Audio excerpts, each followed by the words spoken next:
My future daughter-in-law suddenly ripped my wife's wig off in the middle of the gala, honoring her, exposing the painful scars left behind after months of treatment and leaving every guest frozen in shock. She smirked and sneered, "Stop pretending you're some helpless victim." I calmly walked onto the stage and handed her a plain white envelope. The moment she saw the confidential documents inside, the smile vanished from her face and turned to pure panic.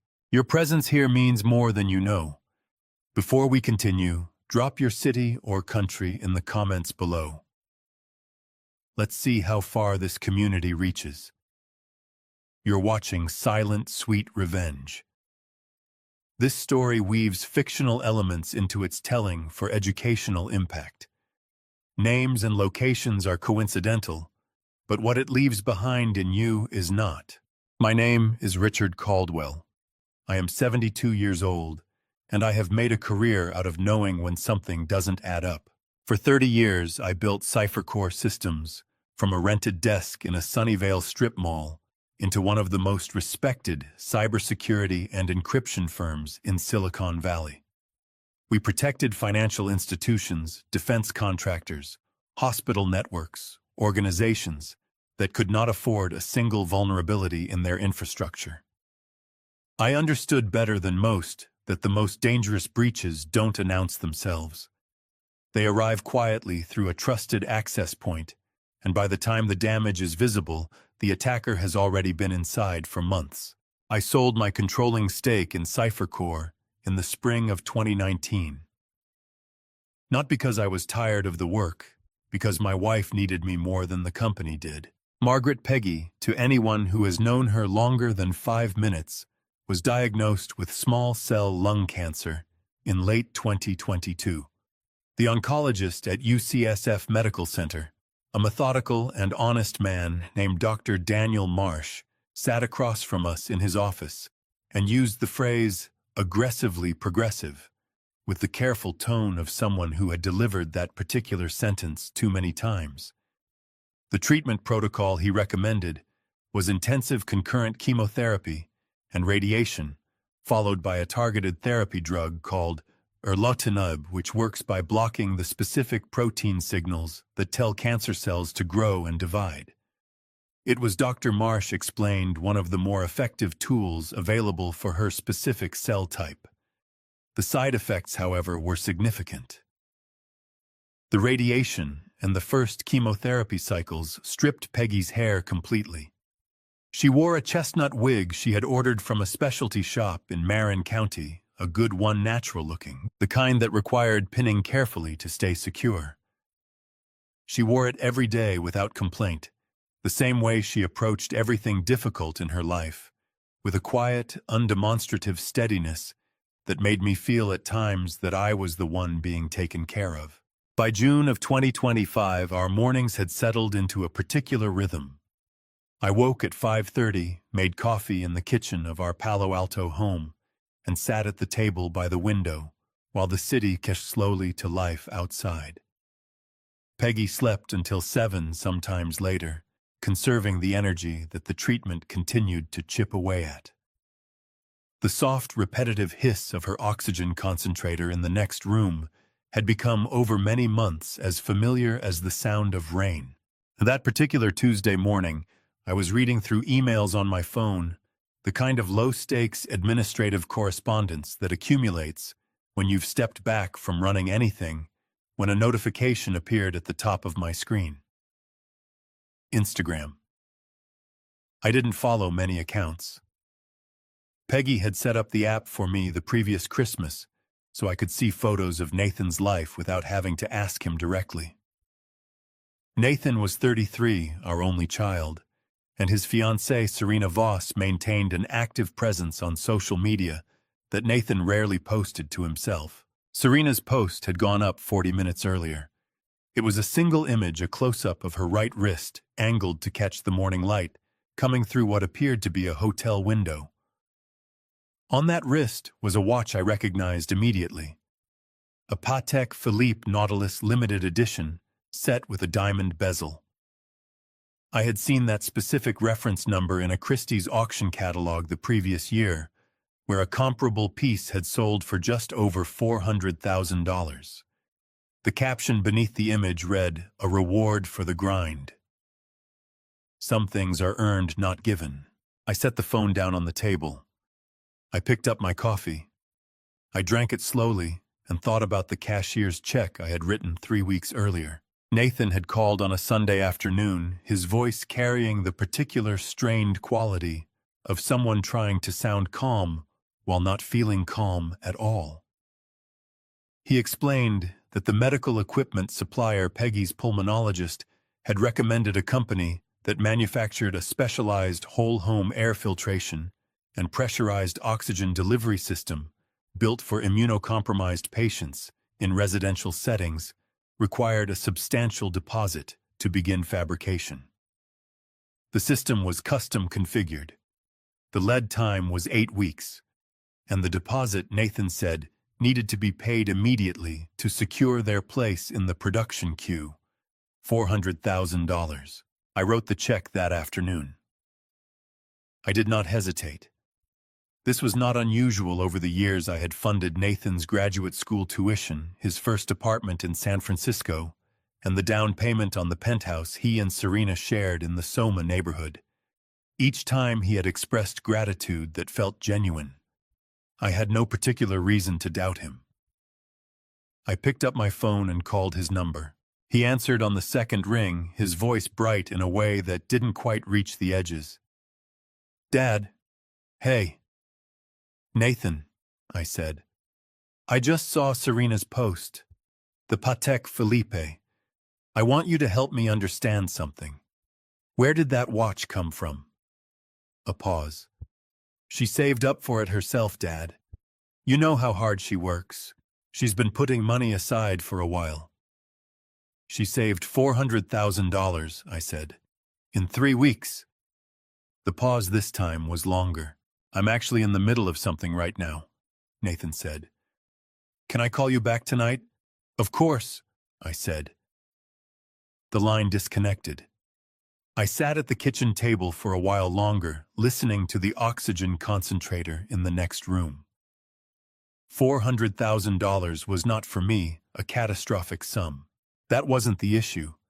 The issue was geometry, the clean, undeniable geometry of two identical numbers arriving at the same moment from two different directions. I thought about Nathan's voice on that Sunday afternoon, the strained calm of it, the way he'd mentioned the deposit amount precisely once without repeating it, and moved quickly to other details. I thought about Serena's caption. "Some things are earned, not given." I finished my coffee, rinsed the mug, and set it in the rack to dry.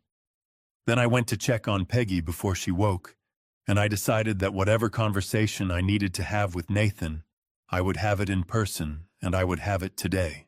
The drive from Palo Alto to San Francisco takes 45 minutes on a good day. That Tuesday afternoon, with the usual snarl of Highway 101 traffic backing up past the airport, it took closer to an hour and 15. I didn't mind. I needed the time. There is a particular kind of clarity that comes when you have already suspected the worst and are simply waiting for the evidence to confirm it. It isn't panic. It isn't grief. It's something colder, a narrowing of focus, the way a lens sharpens when you finally find the right distance. I had built a company on that kind of clarity. I had used it to identify vulnerabilities that other people had missed, to trace breaches back to their origin points through layers of misdirection and noise. By the time I crossed the Bay Bridge and took the exit toward Soma, I had already decided 2 things: I would not raise my voice, and I would not reveal a single thing I actually knew. Nathan and Serena's building was a glass and steel tower on Folsom Street, 40 stories of the kind of architecture that announces its own expense without apology. The doorman recognized me and waved me through. I took the elevator to the 38th floor and rang the bell. Nathan opened the door within seconds, which told me he had been watching the lobby camera feed. He was wearing a gray cashmere pullover and dark trousers, his hair slightly damp like a man who had just showered in a hurry. His jaw was tight. His eyes moved to mine, and then away again a fraction too quickly. "Dad," he said. "I wasn't expecting you. I was in the neighborhood," I said, which we both understood was not true. He stepped back and let me in. The apartment was exactly as I remembered from the last time I had visited 18 months ago, before Peggy's second treatment cycle had made travel difficult. Floor-to-ceiling windows facing west, the late afternoon light cutting across white oak floors. A kitchen with appliances I recognized from a restaurant supply catalog. A living room that had been professionally styled to within an inch of its life, every surface chosen with the kind of deliberate intention that makes a home feel more like a showroom. Serena was standing near the kitchen island when I walked in. She was wearing a silk blouse the color of cream, her dark hair pulled back, and on her right wrist, precisely where it had appeared in the photograph that morning, was the Patek Philippe. She had not taken it off. I wasn't sure if that was carelessness or confidence.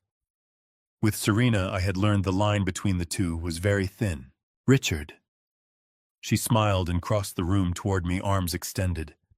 She hugged me with the practiced warmth of someone who had attended enough networking events to make physical affection feel like a professional skill.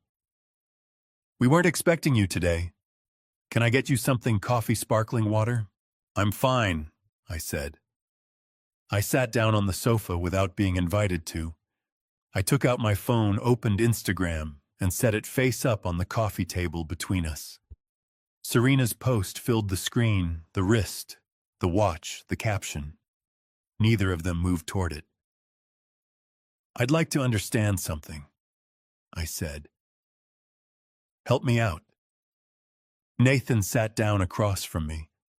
He laced his fingers together and looked at the phone the way a man looks at a document he already knows the contents of. "The equipment vendor ran into some issues," he said. His voice was steady, almost impressively so. "The company that manufactures the filtration system filed for Chapter 11 protection last month. It's a bankruptcy proceeding. When that happens, any funds held in escrow get frozen until the court appoints a trustee and sorts out the creditor priority. I pulled your money out before it got locked in. I was trying to protect it." "You pulled $400,000 out of an equipment escrow," I said, "and it ended up at a watch dealer. That's not—" He stopped. Started again. "The timing looks bad, Dad. I know how it looks. But Serena's watch has nothing to do with your money. She's been saving for that piece for 2 years. I can show you her account statements." I looked at Serena. She met my eyes with an expression so precisely calibrated to convey sincerity that I found myself briefly almost admiring it. She touched the watch face with 2 fingers, not nervously, but the way you touch something you want to draw attention to.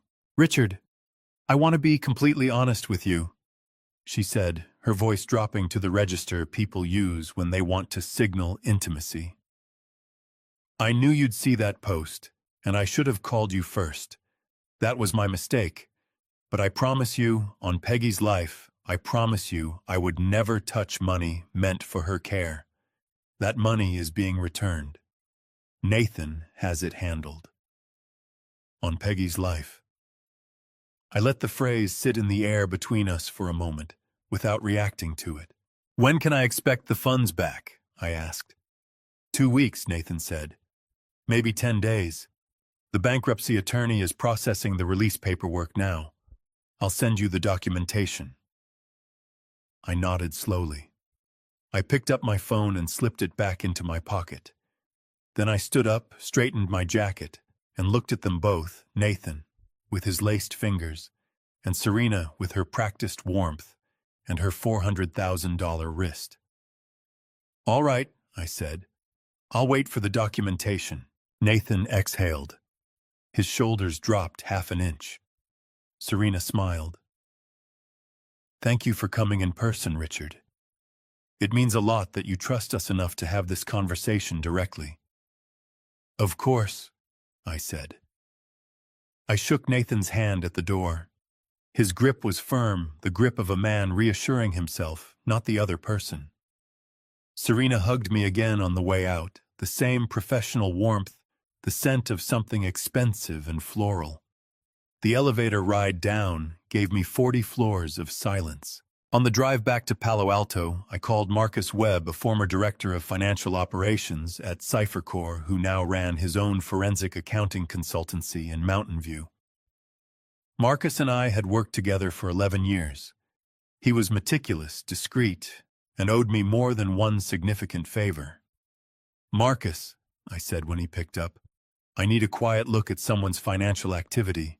Personal accounts, trading history, anything accessible. 6 months back."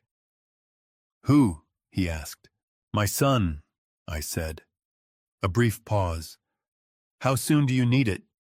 "Tonight, if you can manage it." At 9:47 that evening, Marcus called me back. I was sitting in the kitchen, the same chair I had occupied that morning, the same window, the city outside, now dark. "Richard." His voice had the careful flatness of someone about to deliver information they wish they didn't have. "Your son has lost $840,000 on decentralized crypto trading platforms over the past 4 months. The positions were leveraged. Most of them liquidated automatically when the collateral dropped below margin thresholds. He's been trying to recover through successively larger bets. It's not going well." I set my hand flat on the table. "Is there anything else?" I asked. "Nothing I can find from the outside." "But Richard, that's a significant hole. A man in that position is going to be looking for a way to fill it." "Yes," I said. "He is." I thanked Marcus and ended the call. Outside, the neighborhood was quiet. From the hallway came the familiar hiss of Peggy's oxygen concentrator, steady as a tide. I sat in the dark kitchen and thought about Nathan's handshake at the door. The deliberate firmness of it. The performance of a man who needed me to believe he had everything under control. If he owed nearly $1 million and had access to my finances through the power of attorney I had granted him 4 years ago to help manage accounts while I focused on Peggy's care, then the $400,000 was not a mistake. It was a beginning. The documentation Nathan had promised never arrived. 7 days passed. No email, no phone call, no scanned paperwork from any bankruptcy attorney. I did not follow up. Following up would have told him I was still paying attention in the way a worried father pays attention, reactive, emotional, easy to manage. I had no intention of being any of those things. What I did instead was watch. Serena had begun arriving at our Palo Alto home every morning at 7:30, approximately 2 weeks before I had seen the Instagram post. She presented this routine as an act of devotion, a future daughter-in-law who cared deeply about her partner's ailing mother and wanted to contribute something tangible to Peggy's recovery. She brought organic produce in a canvas tote from a market in the Ferry Building. She used our blender, our cutting board, our glasses. She moved through the kitchen with the comfortable familiarity of someone who had decided unilaterally that she belonged there. I had not objected. At the time, I had no reason to. On the 8th morning after my visit to the penthouse, I sat at the kitchen table with a cup of coffee and the Wall Street Journal and watched Serena work. She moved efficiently, halving grapefruits with a serrated knife, feeding them through the citrus press, adding sliced apple and a knob of fresh ginger, then measuring 2 tablespoons of a dark amber liquid from a small glass bottle she kept in her tote bag. She did not offer a label for the bottle. She did not explain what it was. "What's that?" I asked, nodding toward the bottle as she capped it and slipped it back into her bag. She glanced up with a smile that arrived a half-second after it should have. "Concentrated grapefruit extract. My grandmother used to swear by it. It's incredibly high in bioflavonoids. Great for immune support." She poured the blended mixture into a tall glass and set it on the serving tray. "Peggy's been drinking it every morning for 2 weeks now. I really think it's helping. She seems more tired lately," I said. That's the treatment cycle, Serena said, already moving toward the hallway. Dr. Marsh warned us the fatigue would compound in the 6th month. The smoothie is actually counteracting some of that. She disappeared toward Peggy's room before I could respond. I sat with my coffee and looked at the small glass bottle she had left behind on the counter. She hadn't taken it with her this time. I looked at the label. There was none. Just a brown glass bottle with a plastic dropper cap, the kind sold at supplement shops and naturopathic dispensaries across California. The liquid inside was dark viscous and smelled faintly of citrus and something sharper underneath. I put it back exactly where she had left it. 10 minutes later, Serena emerged from the hallway tote bag over her shoulder, headed for the front door. She drank the whole thing, she said, as if reporting a small victory. I'll be back tomorrow. When I heard the front door close, I went to Peggy's room. She was sitting up against her pillows, the empty glass on the nightstand. Her eyes tired in the particular way they had been every morning for the past 2 weeks. Not the deep exhaustion of treatment, which I knew well by now, but something more acute. A rawness around her eyes, a particular tension in her jaw. I sat on the edge of the bed and took her hand. Her fingers were cold. "How do you feel?" I asked. She considered the question with the honesty she applied to everything. "Nauseated," she said. "The same as yesterday. I keep thinking it'll pass, but it hits me about 20 minutes after I drink that thing, and it doesn't really lift until noon." "Does it taste all right?" "It tastes like grapefruit. Very strong grapefruit." She paused. "I've never liked grapefruit, actually. But Serena says the bitterness means the antioxidants are concentrated, so I've been trying not to complain about it." I looked at her face, at the translucent quality of her skin in the morning light, the way the shadows sat differently under her cheekbones than they had 2 months ago. Dr. Marsh had mentioned at our last appointment that her response to the erlotinib had plateaued unexpectedly. He had used the word puzzling. He had ordered additional blood work. "I want you to skip it tomorrow," I said. "Just tell her you weren't feeling well when she arrived." Peggy frowned slightly. "She goes to so much trouble, Richard." "I don't want to, Peggy." I kept my voice level. "Humor me. Just tomorrow." She studied my face for a moment. 43 years of marriage had made her exceptionally good at reading what I was not saying. "All right," she said finally. "Just tomorrow." I kissed her forehead and went back to the kitchen. I stood at the counter for a moment, looking at the space where the brown bottle had been. Then I sat down at the table, opened my laptop, and typed into the search bar, "grapefruit extract interaction, erlotinib lung cancer." The results loaded in under 2 seconds. The first entry was a clinical advisory from the Journal of Clinical Oncology, published in 2019 and updated in 2023. I read the abstract once quickly, then again slowly. Erlotinib is metabolized in the liver by an enzyme called CYP3A4. Grapefruit and grapefruit-derived compounds, including concentrated extracts, contain a class of chemicals called furanocoumarins, which bind irreversibly to CYP3A4 and block its function.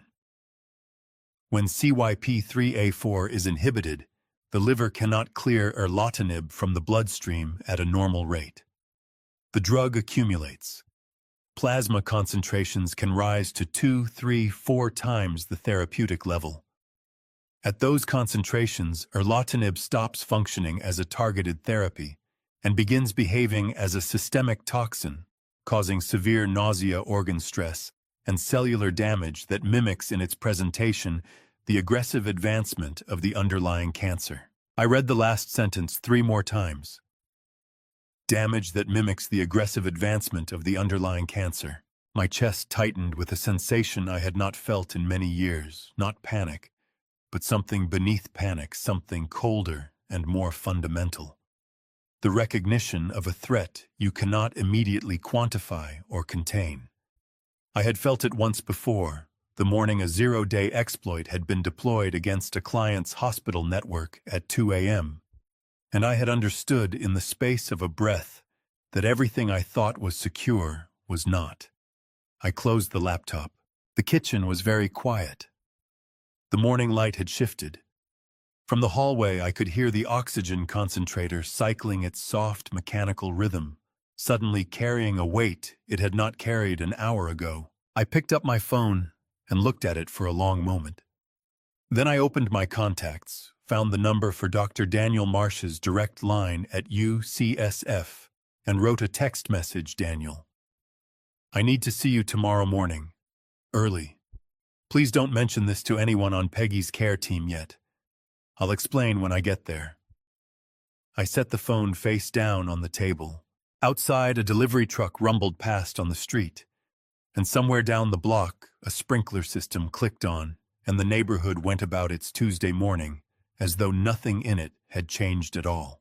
I set my alarm for 4:50 that morning, an hour before my usual time, and 90 minutes before Serena typically arrived with her canvas tote and her practiced smile. The house was completely dark when I got up. I didn't turn on the kitchen lights. I moved by memory through the space I had lived in for 26 years, opened the refrigerator slowly to muffle the seal, and found what I was looking for on the second shelf. Serena had begun leaving the brown glass bottle in our refrigerator 2 weeks ago.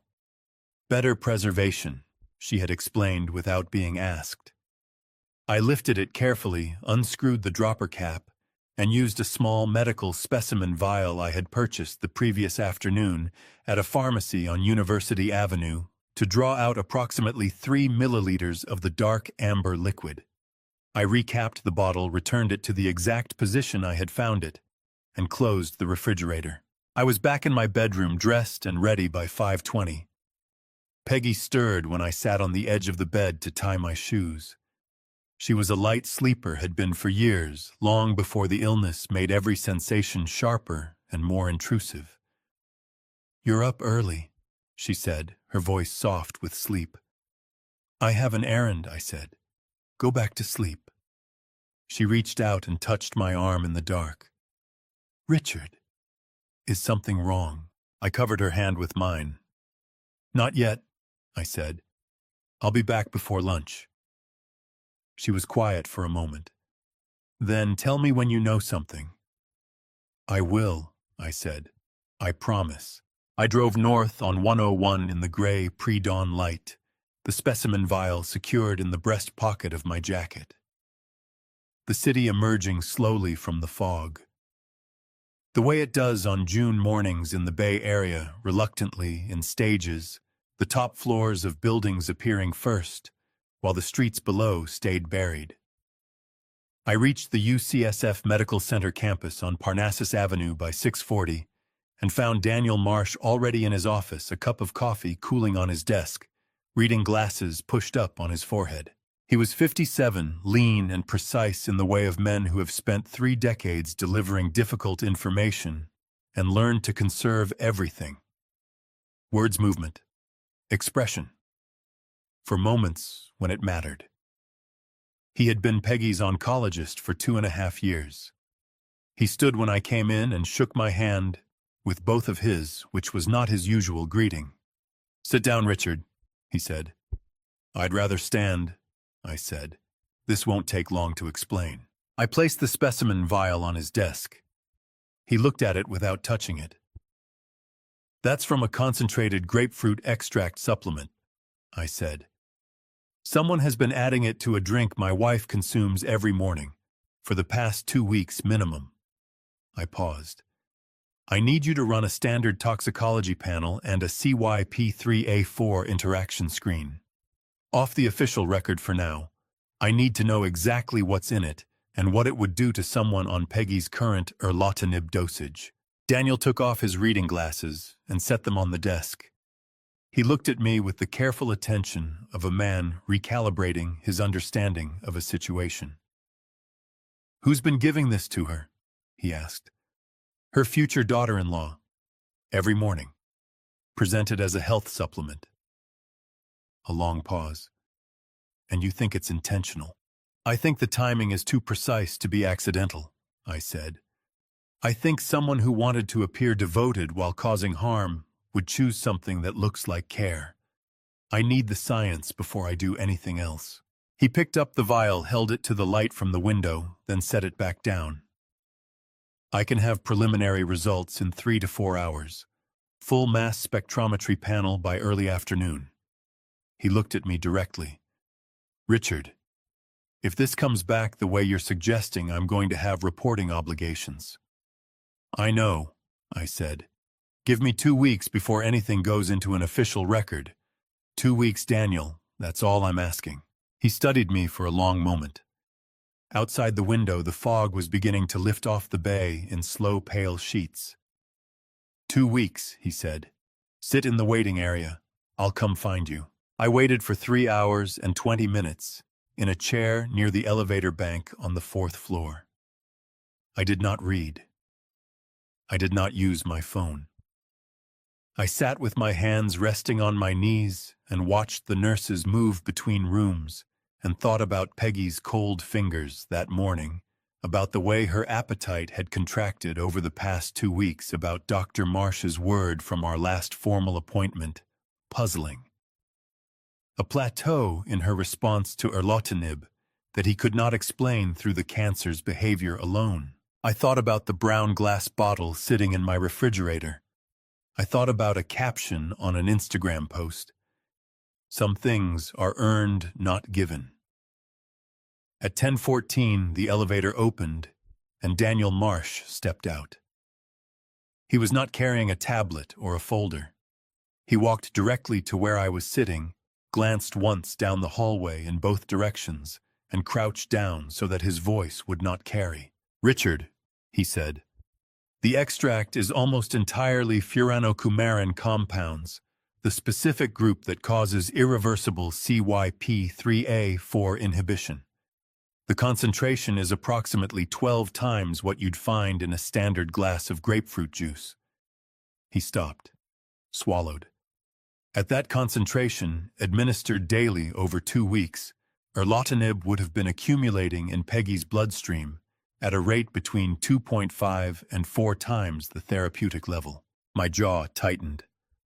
What does that mean clinically? It means her body has been processing her cancer medication as a toxin. The nausea, the fatigue, the organ stress we've been attributing to treatment resistance. He stopped again. His voice dropped further. Richard, she hasn't been declining because the cancer is winning. She's been declining because someone has been systematically preventing her medication from working while simultaneously poisoning her with it. The hallway seemed to tilt slightly. I gripped the armrests of the chair. Is it reversible? My voice came out steady. I was grateful for that. If we stop the exposure now and begin a hepatic detox protocol, yes, her liver function can recover. The erlotinib can begin working correctly again within 2 to 3 weeks. He put his hand briefly on my forearm. But Richard, this concentration, this consistency, this duration, nobody does this by accident. Whoever has been preparing that drink knows exactly what they're doing. I stood up from the chair. My legs held. That surprised me slightly. Start the detox protocol, I said. Quietly, through Elena, the home care nurse. I'll explain tonight. I straightened my jacket. And Daniel, thank you. He nodded, his face carrying the expression of a man who had just understood that what he was involved in extended well beyond medicine. I walked to the elevator and pressed the button for the ground floor. While I waited, I took out my phone and found a number I had saved 2 days ago, but had not yet called. A man named Julian Vance who had texted me about Serena Voss and a watch and something bigger. The elevator arrived. I stepped in. It was time to find out exactly how much bigger. Elena Ruiz had been working in the Caldwell house for 4 months. Serena had found her through a private home care agency in Burlingame, the kind that catered to high-net-worth families in the peninsula, who needed medical staff with discretion as much as competence. Elena was 34, a licensed vocational nurse with 8 years of experience in oncology home care. Quiet and methodical in the way of someone who had learned that the best thing you can do for a seriously ill person is reduce the number of things they have to think about. She managed Peggy's medication schedule, her nutrition log, her weekly vitals, and the coordination between the home environment and Dr. Marsh's clinical team. She was good at her job. I had liked her from the first week. I texted her from the UCSF parking structure at 11 that morning. "Can you meet me this afternoon, somewhere outside the house?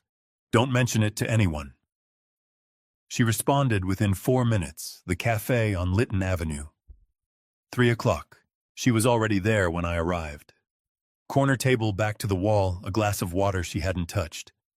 She was wearing her off-duty clothes jeans and a dark jacket, but she sat with the upright posture of someone who had not fully left work mode. When I pulled out the chair across from her, she looked at me with an expression I recognized. It was the expression of a person who has been waiting for a specific conversation and has spent the preceding hours deciding how much of the truth to tell. I ordered a coffee I didn't intend to drink and got straight to it. "Elena," I said, "I had the extract tested this morning. I know what it does to erlotinib. I know what's been happening to Peggy." I kept my voice even. "I'm not here to threaten you. I'm here because I think you already know, and I think it's been eating at you, and I think you'd rather be on the right side of this." She stared at the table. Her jaw worked once like she was chewing something that wasn't there. Then she pressed both palms flat against the surface, a gesture I read as someone physically steadying themselves before stepping off a ledge. "She told me it was doctor-approved," Elena said. Her voice was low and controlled, but her hands were trembling visibly against the table. "An integrative oncology protocol. She said Dr. Marsh had signed off on it verbally, and that the paperwork was being processed. I had no reason to question it at first. Some oncologists do incorporate supplemental protocols." "When did you start to question it?" 3 weeks in." She exhaled hard through her nose. "I looked it up myself. Grapefruit and erlotinib. I found the clinical advisory within 10 minutes. I sat in my car in your driveway for 20 minutes, trying to figure out what to do." She finally looked up at me. Her eyes were red at the rims. "And then Mr. Nathan called me." "What did he say?" "He said his father you were under enormous emotional stress and prone to misinterpreting things. He said the family was managing Peggy's care collectively, and that my job was to focus on daily nursing duties and not insert myself into treatment decisions above my scope." She paused. "He was very calm about it, very professional." "And the envelope," I said. Her chin dipped. $5,000, cash. Serena left it on the kitchen counter one morning inside a thank you card. The card said it was a bonus for exceptional care.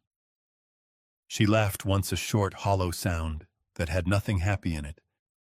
I cashed it. I needed the rent.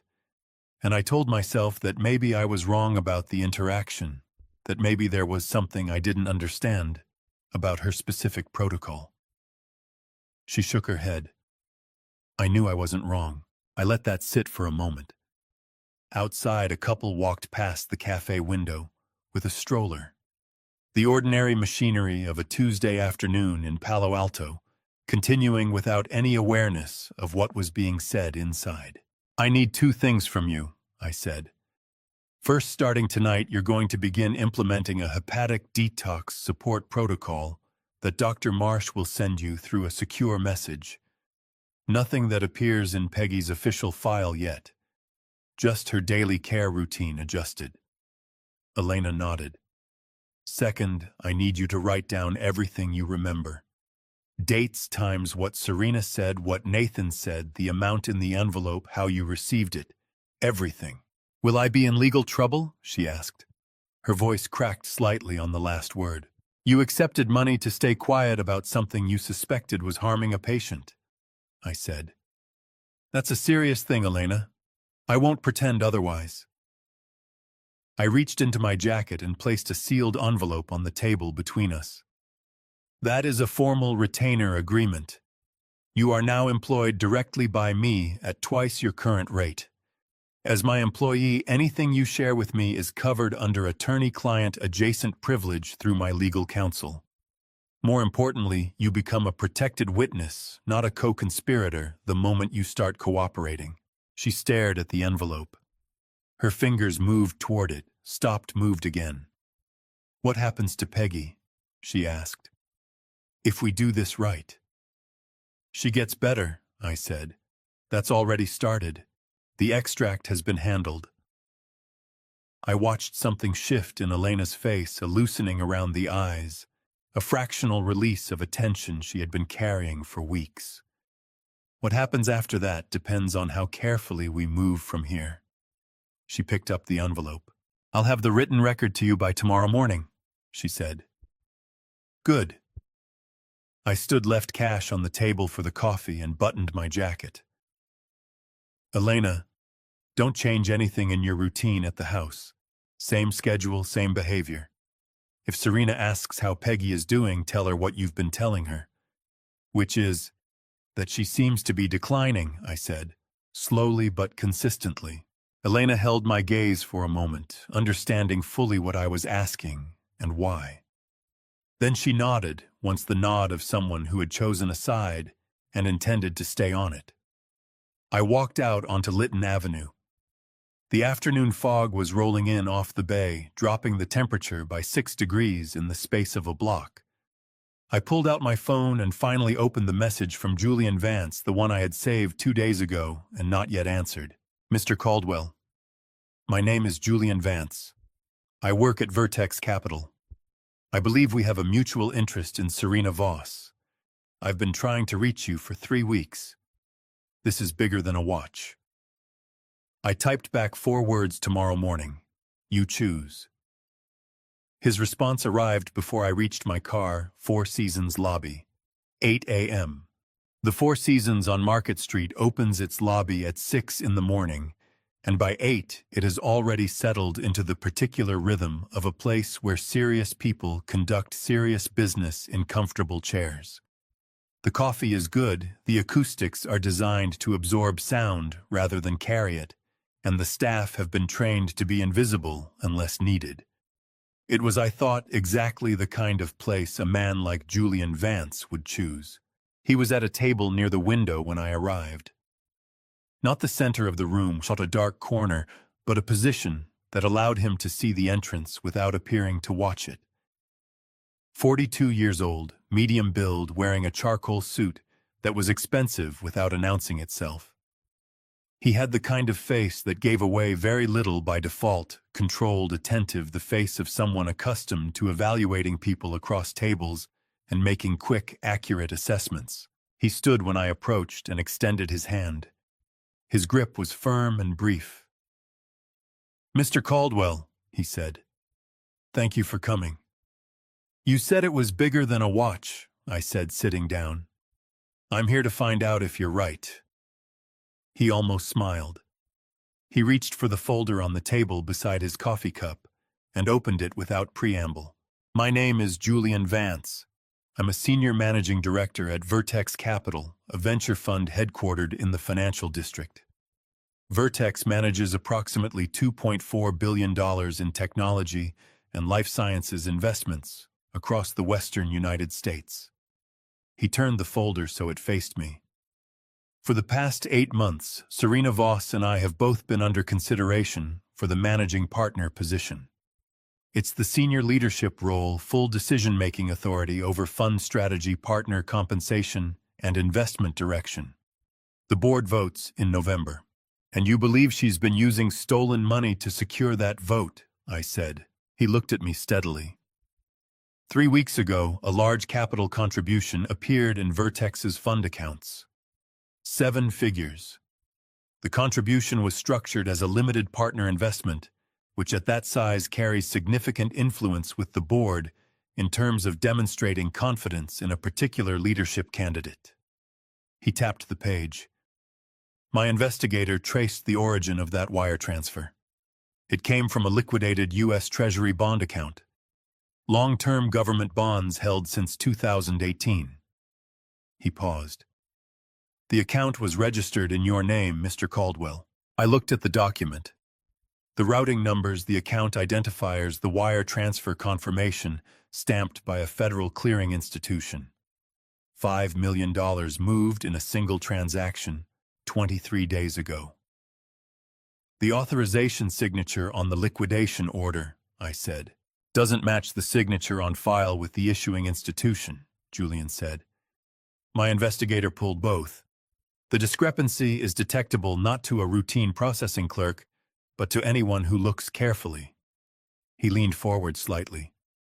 The reason it wasn't caught immediately is that the contact number associated with your account for two-factor verification calls had been updated 8 months ago. The new number routes to a phone registered to a shell entity in Nathan Caldwell's name. Any confirmation call from the financial institution went to that number, not to you. I sat with that for the moment. Nathan had held power of attorney over my financial accounts since 2021, a practical arrangement, while I focused on Peggy's care. He had access to account administration portals. Changing a contact number would have required nothing more than logging in with credentials he already possessed. He redirected the verification calls, I said. Not a question. That's what the evidence suggests, Julian said. Which means the liquidation went through without any alert reaching you. Standard processing time. $5 million transferred, invested, positioned all before you had any reason to look at that account. I turned to the next page in the folder. A wire transfer receipt. A Vertex Capital Fund contribution confirmation. And beneath that, a copy of the original bond account statement, showing a zero balance where 7 figures had existed the week before. My chest did not tighten this time. Something colder moved through me instead, the specific temperature of understanding something fully and completely, with no remaining ambiguity to soften it. What do you want from me? I asked. Julian folded his hands on the table. I want Serena Voss removed from consideration for managing partner through legitimate means, evidence, legal process, board action. Not rumor, not internal politics. I've watched her operate for 2 years. She is capable and she is ruthless, and she will run that fund in a direction that is not good for its investors or its portfolio companies. He met my eyes. I also want the record to show that the capital contribution she made to Vertex came from fraudulent sources, which would invalidate her candidacy entirely and trigger a clawback of the contributed funds under our partnership agreement. And in exchange, everything my investigator has found. The wire transfer trail, the signature comparison, the phone number, substitution, the timeline. He slid the folder fully across the table. It's yours. Do with it what you need to. I picked up the folder. I looked through the remaining pages, 12 in total, each one a careful documented layer of what Serena and Nathan had built. I thought about the brown glass bottle in my refrigerator. I thought about Peggy's cold fingers in the dark that morning. I thought about $5 million that had been set aside specifically so that my wife would never have to worry about the cost of staying alive, and what it meant that someone had decided that money served a better purpose elsewhere. One more question, I said. Of course. The board vote in November, you said she's been positioning for it. What's the venue for the announcement? Julian reached for his coffee. The fund hosts a formal gala every year for investors and portfolio executives. This year it's at the St. Regis. The managing partner announcement was going to be the centerpiece of the evening. I closed the folder. Mr. Vance, I said, standing. I think we can help each other, but from this point forward I'll need something else from you. He looked up. Name it. You're a shareholder in the building where Vertex operates. I am. I need access to the security camera system. The common areas, lobby, conference floors, shared spaces. Nothing private. Nothing that creates legal exposure for either of us. I buttoned my jacket. I need to be able to see what's happening inside that building. And I need someone on the inside who can tell me when certain conversations take place. Julian studied me for a long moment. Outside the window, the morning fog was beginning to dissolve over Market Street, burning off in patches, the way it does when the day decides to show itself. I can arrange that, he said. Good, I said. Then I'll be in touch.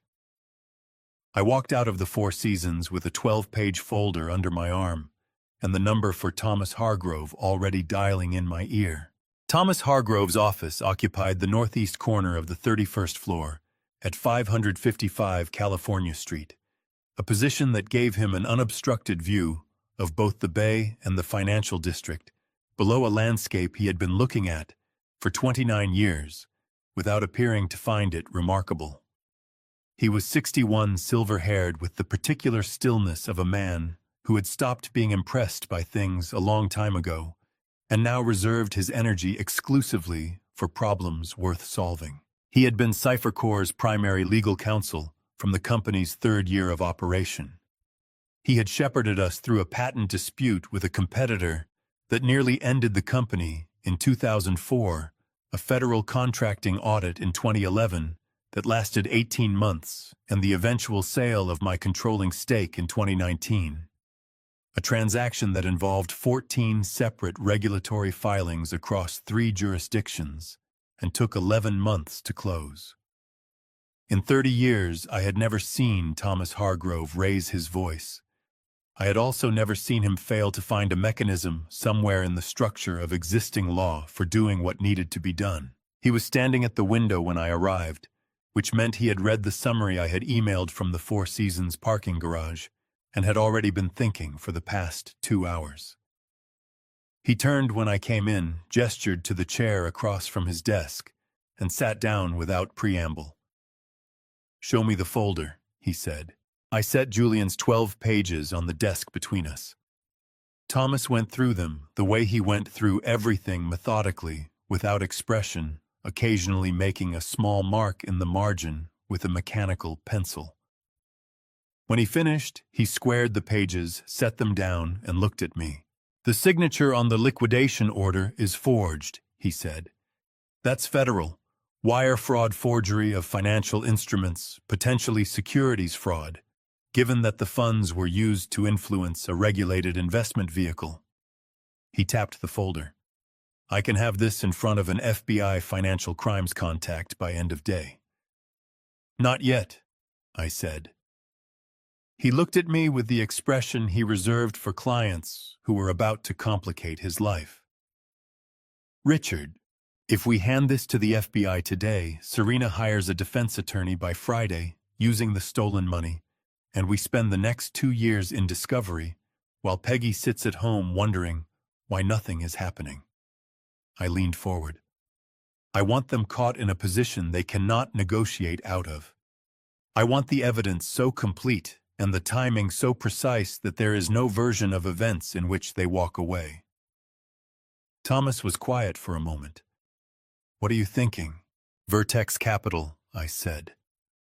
"Julian told me this morning that their ownership structure is an LLC. Some of the founding partners have been looking to exit their positions." Thomas turned to his second monitor and began typing. A pause.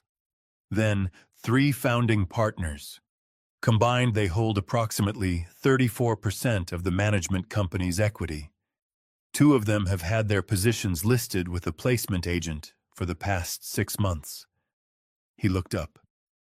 "If someone moved quickly and paid a modest premium, what would it take to control the fund? 31% would give you blocking authority on major governance decisions. At 34, you effectively set the agenda." He studied the screen.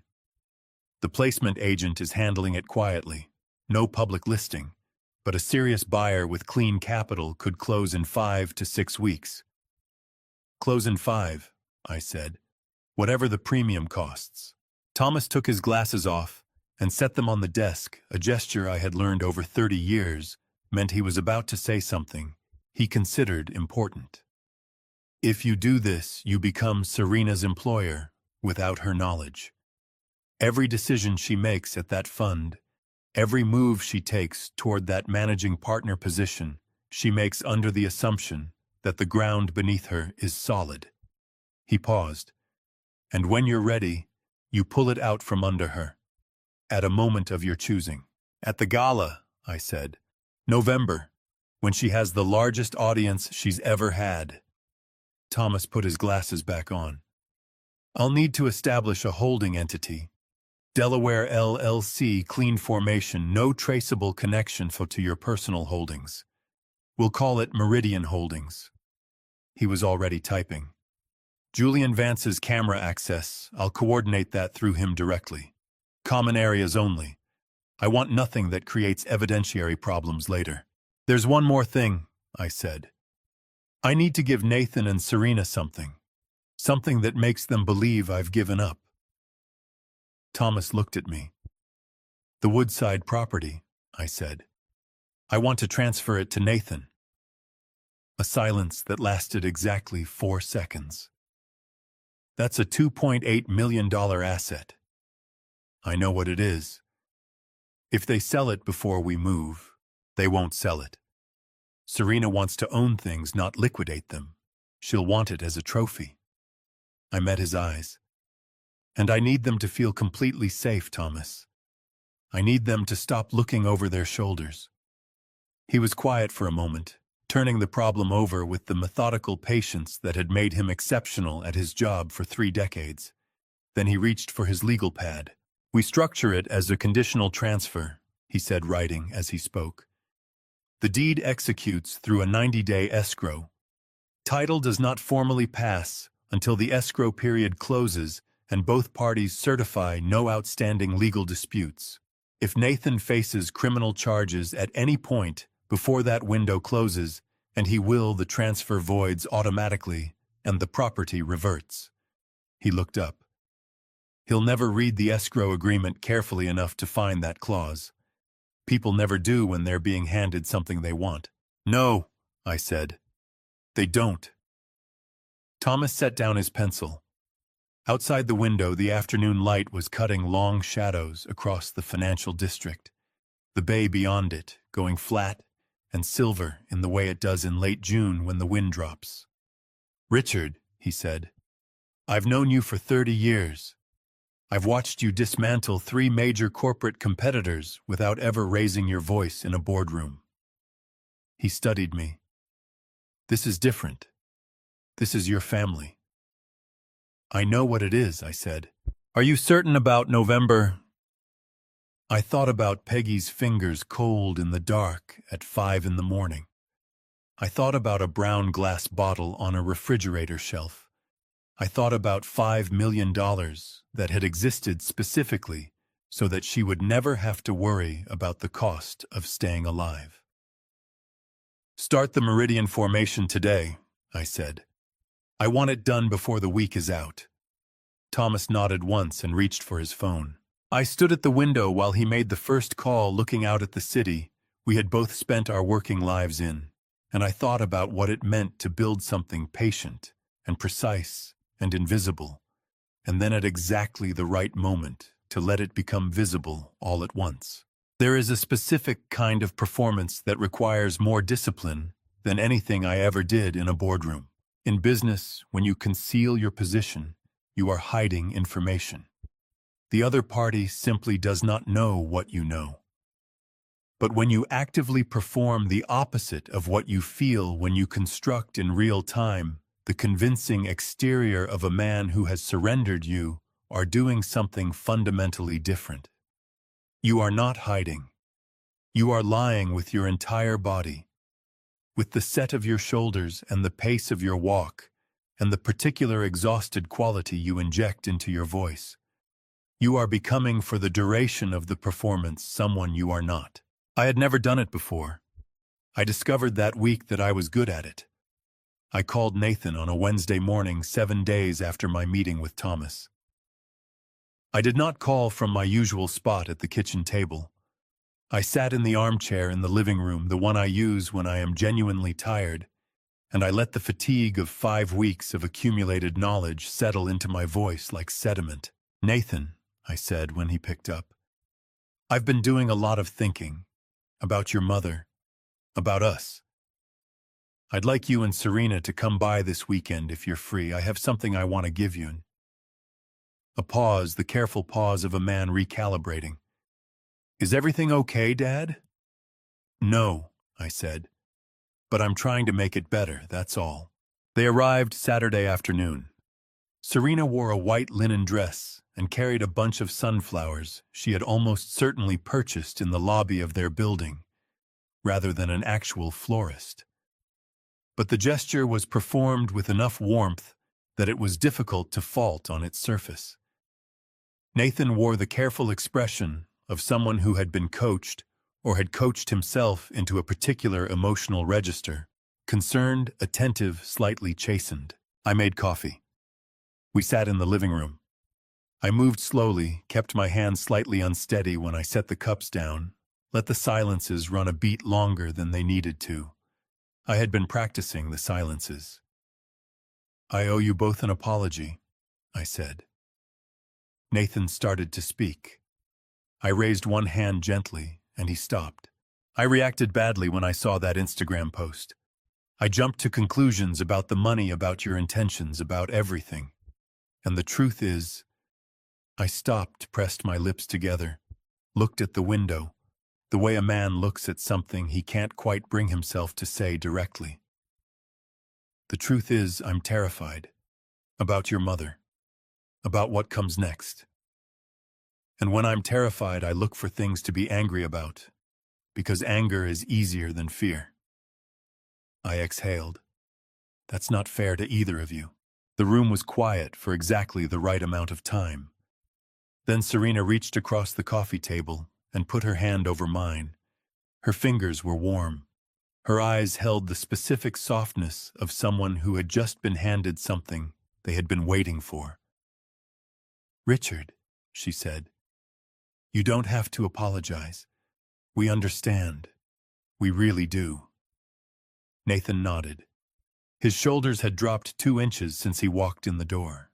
I reached into the folder on the side table and withdrew the transfer documents Thomas had prepared, the deed for the Woodside property, the escrow agreement behind it, running to 11 pages of single-spaced legal text that Nathan would never read because people never read what they want too badly to question.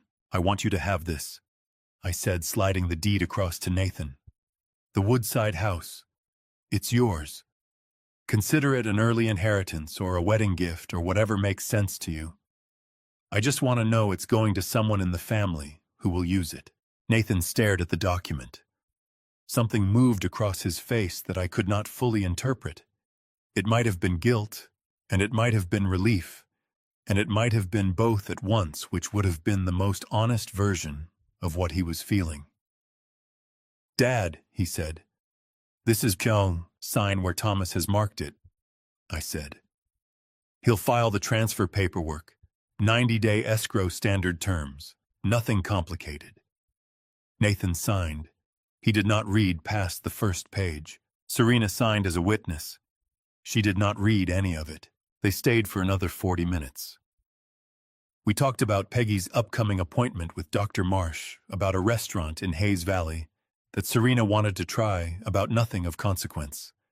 When they left, Serena hugged me at the door with genuine warmth, or what had become for her indistinguishable from it, and Nathan shook my hand the same way he had at the penthouse firm, and reassuring the handshake of a man telling himself a story. I closed the door and stood in the hallway for a moment. Then I went to the kitchen. I had been planning the next step for 4 days, executing it in increments small enough that no single change would register as a change at all. The grapefruit extract bottle had been sitting in the refrigerator since Serena's last visit.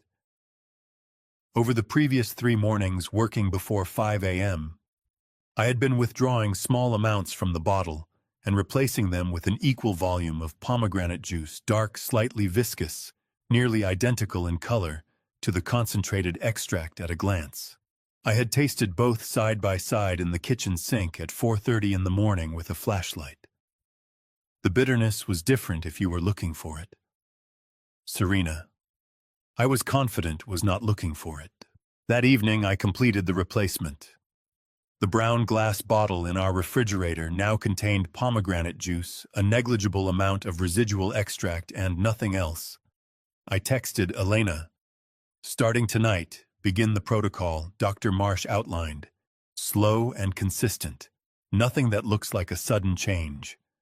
She responded within minutes. Understood. I'll adjust her evening routine first. She won't notice anything different. 3 days later, I was sitting on the edge of Peggy's bed after dinner, when she said with the careful specificity of someone reporting a symptom, rather than expressing hope, I think the nausea was a little better today. Just a little. I looked at her. She was watching me with those gray eyes that had always been better at reading me than I was at reading myself. The treatment might be stabilizing, I said. She held my gaze for a moment. Richard, what did you do? I'm handling it, I said. That's all I can tell you right now. She was quiet. Then she reached up and put her hand against my face the way she had done 10,000 times in 43 years and said, Don't carry it alone too long. 1 more month, I said. Maybe 2. She nodded slowly, and I turned off the bedside lamp. And in the dark of the room, the oxygen concentrator breathed its steady rhythm, and for the first time in 5 weeks, I felt something that was not quite peace but was close enough to it that I could sleep. In the cybersecurity business, the most dangerous operations are the ones that look from the outside like nothing at all. The best network intrusions I ever studied were not dramatic.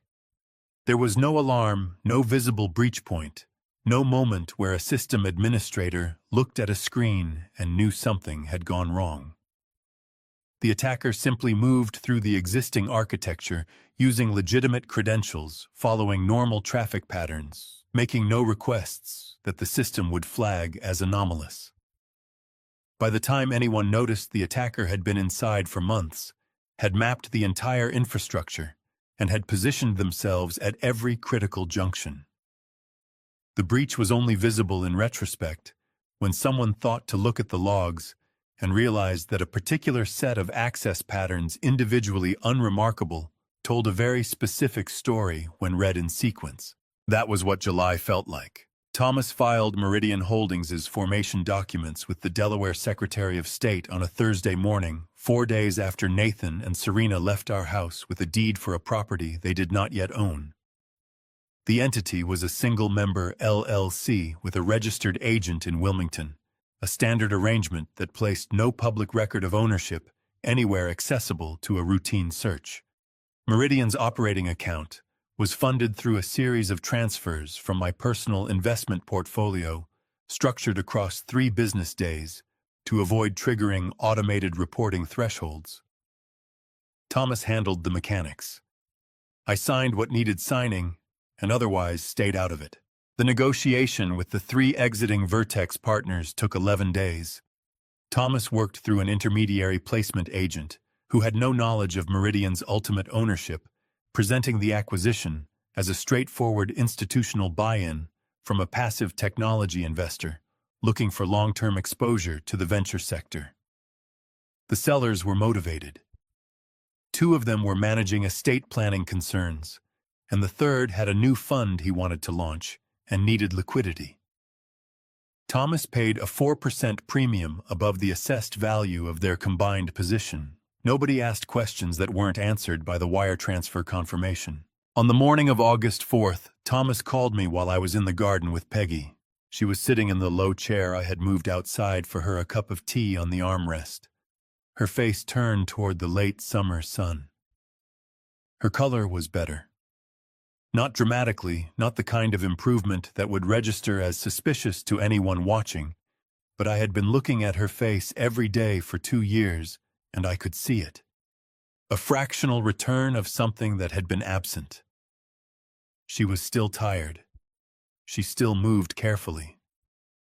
But the specific gray quality that the extract had been slowly pressing into her skin was beginning very gradually to lift.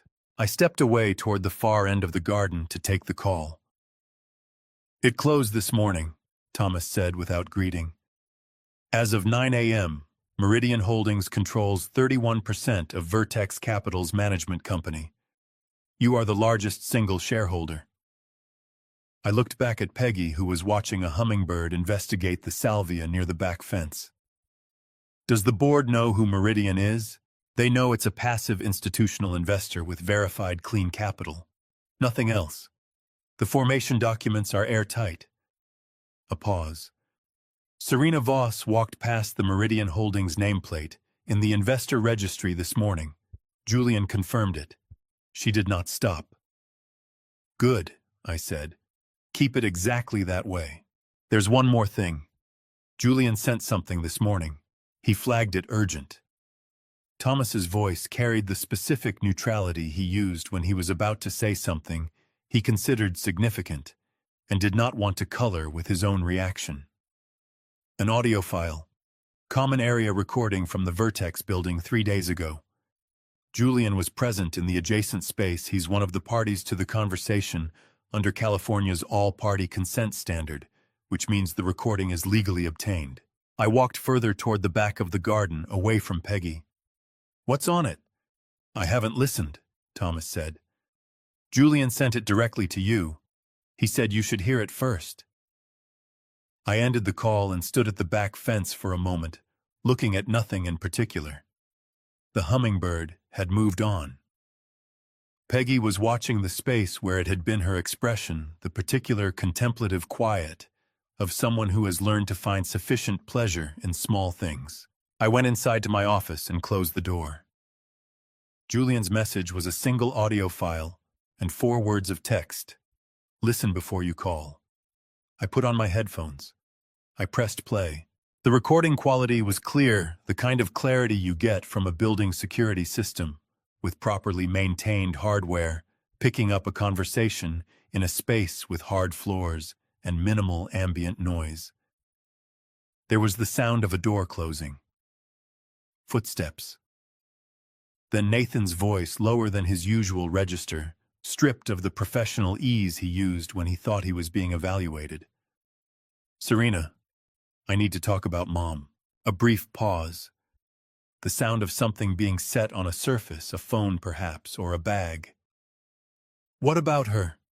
Serena's voice was the voice I had heard in our living room and at our kitchen table for the better part of a year, measured pleasant operating at approximately 30% of its actual capacity. "She looks better." Nathan's voice tightened. "Elena told me her vitals have been more stable the last 2 weeks. Her appetite is coming back." A silence. "Then Elena is not a diagnostician." "Serena, what exactly are you asking me, Nathan?" Another pause, longer, the kind that carries the weight of a question someone has been rehearsing for days and still isn't sure how to finish. "I'm asking if we should stop. The smoothies. All of it. I didn't, when you explained it to me, I thought it was just slowing things down. I didn't think it would." His voice broke on the last word, a single fracture quickly controlled. "She's my mother." What came next was not a response. It was a recalibration. I could hear it in the 2-second gap before Serena spoke, the sound of someone shifting from one mode of operation to another. "Your mother's terminal," she said. The pleasantness was gone entirely. What remained was something flat and functional, the voice of a person discussing a logistical problem. "Her prognosis has not changed. The only thing that has changed is your ability to tolerate what we agreed to do." A pause. "The gala is in November. The bond funds need to be fully positioned before the board vote. If your father begins reviewing accounts before then, he already questioned the 400,000. And he accepted your explanation," Serena said, "because he wanted to. People believe what they need to believe, Nathan. Your father needs to believe you are managing things. He will keep believing it as long as we give him nothing concrete to look at." Her voice sharpened slightly. "The smoothies continue until the gala. After that, it doesn't matter." The recording ended. I sat in my office chair with the headphones around my neck and looked at the wall in front of me, the same wall I had been looking at for 26 years, the same framed photograph of Peggy and me on the coast near Mendocino, taken the summer Nathan turned 7. I reached for my phone and called Thomas. "I've heard it," I said. "And November," I said. "Everything holds until November." I looked at the photograph. "Make sure the FBI dossier is ready to move the moment I give you the date." "It'll be ready," Thomas said. I set the phone down on the desk and sat there for a while in the quiet of my office, while outside, through the window, the August afternoon went about its business with complete indifference to everything that had just changed. I sat in my office until the light outside changed. That is the only way I can describe the 2 hours that followed the recording. I did not pace. I did not make calls. I sat in the chair at my desk with the headphones around my neck and the audio file still open on my phone screen, and I let the full weight of what I had heard settle into me, the way cold water settles slowly, finding every space, reaching places you did not know were there to be reached. I had spent 5 weeks building a structure of controlled response. Every conversation with Nathan, every hug from Serena at the door, every dinner table performance, I had managed all of it, through the discipline of keeping the objective in focus and the emotion at a distance. That discipline had served me. It had protected the plan, protected Peggy, protected the months of careful work that Thomas and Julian and Elena were each contributing from their corners. But there is a difference between managing emotion and eliminating it. And sitting alone in my office at 4 in the afternoon, with Nathan's voice still reverberating somewhere behind my sternum. My mother. The fracture in those 3 words. Before he caught himself and pressed it back down, I understood that I had not eliminated anything. I had simply been storing it. I thought about a boy who used to fall asleep in the car on the drive home from his grandmother's house in Marin, boneless, and completely trusting his head against the window. I thought about the year he was 11 and broke his collarbone falling out of the oak tree in the backyard, and how he had not cried until I picked him up, and then he had cried with the specific abandoned grief of a child who had been holding it together until he knew it was safe not to. I thought about driving him to Stanford for his first year, helping him carry boxes up 3 flights of stairs, and shaking his hand in the parking lot because he had asked me not to hug him in front of his new roommate, and how I had driven the first 20 miles of the trip home before I let myself feel anything about it. I had spent 33 years loving my son. And somewhere in those 33 years, without my noticing, the exact moment it happened, he had become someone capable of what I had heard on that recording. I did not know which of those facts was more devastating. At 6:30, I heard Peggy moving in the kitchen, the particular sequence of sounds that meant she was making herself a cup of tea. The careful, deliberate movements of someone who has learned to conserve energy the way you conserve a resource you are not sure of replenishing. I got up from the desk, went down the hallway, and stood in the kitchen doorway. She looked at me once and set down the kettle. "Sit down, Richard," she said. I sat at the kitchen table. She brought 2 cups and sat across from me, and she did not ask me anything, because in 43 years she had learned that I would arrive at the words when I was ready, and that pushing only sent them further down. I was ready. "I need to tell you everything," I said. "All of it. From the beginning." She wrapped both hands around her cup. "Then tell me," I told her. I started with the Instagram post and the cashier's check and the drive to the penthouse. I told her about the brown glass bottle and what Dr. Marsh had found in the lab report. I told her about Elena and the $5,000 and the retainer agreement. I told her about Julian Vance and the wire transfer and the $5 million that had been moved from the account I had built specifically so that she would never have to worry about what her treatment cost. I told her about Thomas and Meridian Holdings and the conditional escrow on the Woodside house. And then I told her about the recording. I did not spare her. She had spent 2 years fighting something that was trying to take her life.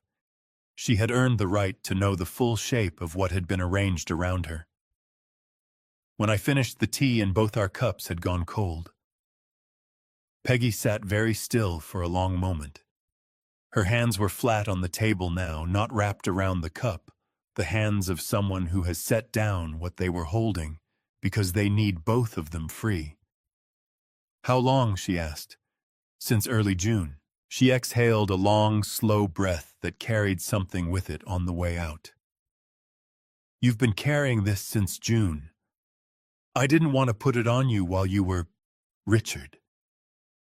Her voice was not sharp. It was the specific firmness of a woman who has decided something and is not going to be talked out of it. "I am sick. I am not fragile.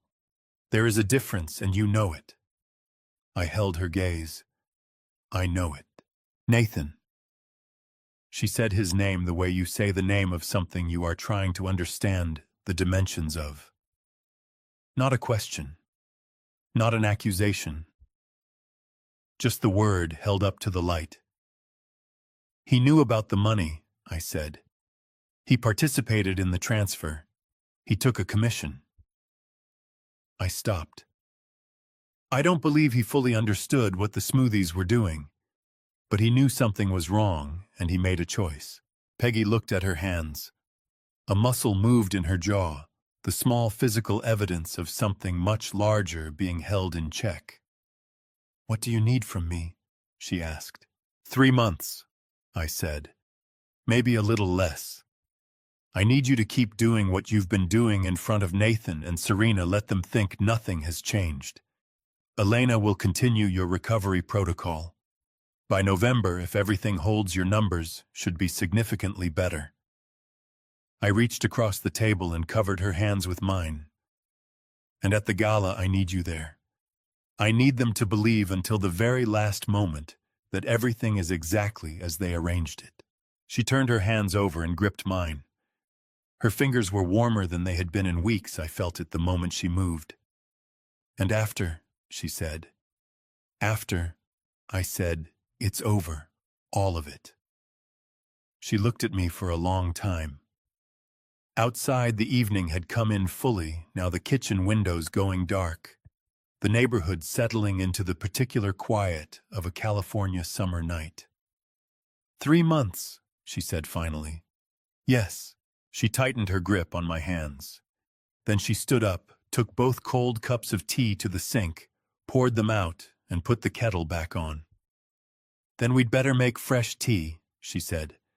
"We have things to go over." The 3 months between August and November moved the way long operations always move, slowly, when you are inside them, and with an almost incomprehensible speed when you look back. We developed a rhythm, Peggy and I. On mornings when Serena came, Peggy returned to the version of herself that Serena expected, quieter, more fatigued eating, less than she actually wanted, moving with the careful deliberateness of someone whose body is not fully cooperating. She was remarkably good at it. Better than I had expected, and I had expected a great deal from her. "You're performing," I told her one evening in September after Serena had left, and Peggy was eating a second bowl of soup at the kitchen table with the unself-conscious appetite of someone who had skipped lunch on purpose. "I've been watching you perform for 3 months, she said, without looking up from the bowl. I took notes. I did not have an answer to that. Dr. Marsh called me every 2 weeks with quiet progress reports, always from his personal cell, always brief. By mid-September, Peggy's liver enzyme panels had returned to near normal range. The erlotinib was metabolizing correctly for the first time in months. Her most recent imaging showed what Marsh described with careful professional understatement as a stabilization inconsistent with the trajectory we were observing in June. He did not put any of this in her official file. He waited as I had asked for November. Elena managed the daily reality of it with the competence of someone who had decided fully and without reservation which side of this she was on. She adjusted Peggy's visible routine in increments small enough that Serena, arriving each morning with her canvas tote and her performance of devotion, noticed nothing. The smoothies, now pomegranate juice, reliably for 3 months, were drunk or not drunk, based on whether Serena was watching. When Serena was present, Peggy drank half and set the glass down with the expression thought of someone making an effort. When Serena was not present, Elena poured the remainder down the sink. Nathan came by less frequently as the weeks passed. When he did, he sat across from his mother with the specific discomfort of a man who cannot look directly at something and cannot look away from it either. He asked her questions about how she was feeling with the attentiveness of someone performing attentiveness, and she answered him with the patience of a woman who had decided that patience was the only currency left available to her in their relationship. I watched them from across the room on those evenings, and felt the particular grief of witnessing something that has already ended before anyone has acknowledged it. The dinner in mid-October was Serena's idea. She called it an intimate family gathering. Just the 4 of us at a restaurant in Pacific Heights she had been wanting to try with a reservation she had made 3 weeks in advance. The kind of restaurant where the menu changes daily and the wine list requires genuine knowledge to navigate. Peggy wore the green dress she had bought 2 years ago for a gala we had never attended because her diagnosis had come 8 days before the event. It fit differently now the treatment had taken weight from her, but she wore it with the particular composure of someone who has decided that the dress is going to be worn regardless. We were 30 minutes into the meal when Serena reached into her bag. "I've been wanting to give you something," she said to Peggy. Her voice carried the warmth she deployed for audiences, and the restaurant was half full, the neighboring tables close enough to observe a gesture without hearing the words. She produced a small velvet box and set it on the table in front of Peggy. Peggy looked at it, then at Serena. Then she opened it. Inside was a diamond tennis bracelet, the kind that retails between $8,000 and $12,000, depending on the cut grade. Serena had clearly done her research into what reads as generous without crossing into ostentatious. "For the most important woman in our family," Serena said. She reached across and squeezed Peggy's hand. Her eyes were bright, with something that was not quite emotion, but was a convincing simulation of it. "You have been so strong through all of this. I just wanted you to know how much we see that." Peggy looked at the bracelet for a moment. Then she looked up at Serena with the expression I had come to think of as her performance face, warm, slightly overwhelmed, grateful. "It's beautiful," Peggy said. "Thank you, sweetheart." Serena beamed. Nathan smiled at his plate. Under the table, my right hand was in my jacket pocket, phone angled upward through the fabric, the camera lens positioned through the gap at the pocket's edge. I had been recording for 4 minutes. The bracelet, the velvet box, Serena's hand over Peggy's, the bright eyes, the words, all of it was captured with sufficient clarity for any purpose I might later require it for. I smiled at Serena across the table. "That was very thoughtful," I said. "Family is everything," she said.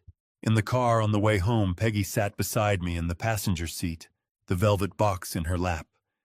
She was quiet for the first several miles. Then she said, "She's going to look very different in 3 weeks." "Yes," I said. "She is." Peggy looked out the window at the city moving past. "I want to be there when it happens, Richard. Whatever it takes. I want to be in that room." "I know," I said. She turned back to the window. "Good," she said quietly. "Then we understand each other." 3 weeks later, Thomas called with the final confirmation The St. Regis Gala was locked for November 14th. The FBI liaison had confirmed agents on standby. Meridian Holdings' position at Vertex was secured and undisclosed. Julian had confirmed his access to the venue's AV system through the event coordination team. Everything was in position. All that remained was to walk into the room. The night before the gala, I couldn't sleep. This was not unusual. In 30 years of running Cypher Core, I had not slept the night before any operation that mattered. Not before the federal audit in 2011, not before the sale in 2019, not before any of the dozen significant moments where the work of months or years compressed into a single day that would determine everything that came after. My body had its own understanding of consequence, and it expressed that understanding by refusing to rest when rest was most needed. I was sitting in the living room at 11:30, lights off the bay, visible through the window, as a dark expanse punctuated by the running lights of a container ship moving slowly toward the port of Oakland.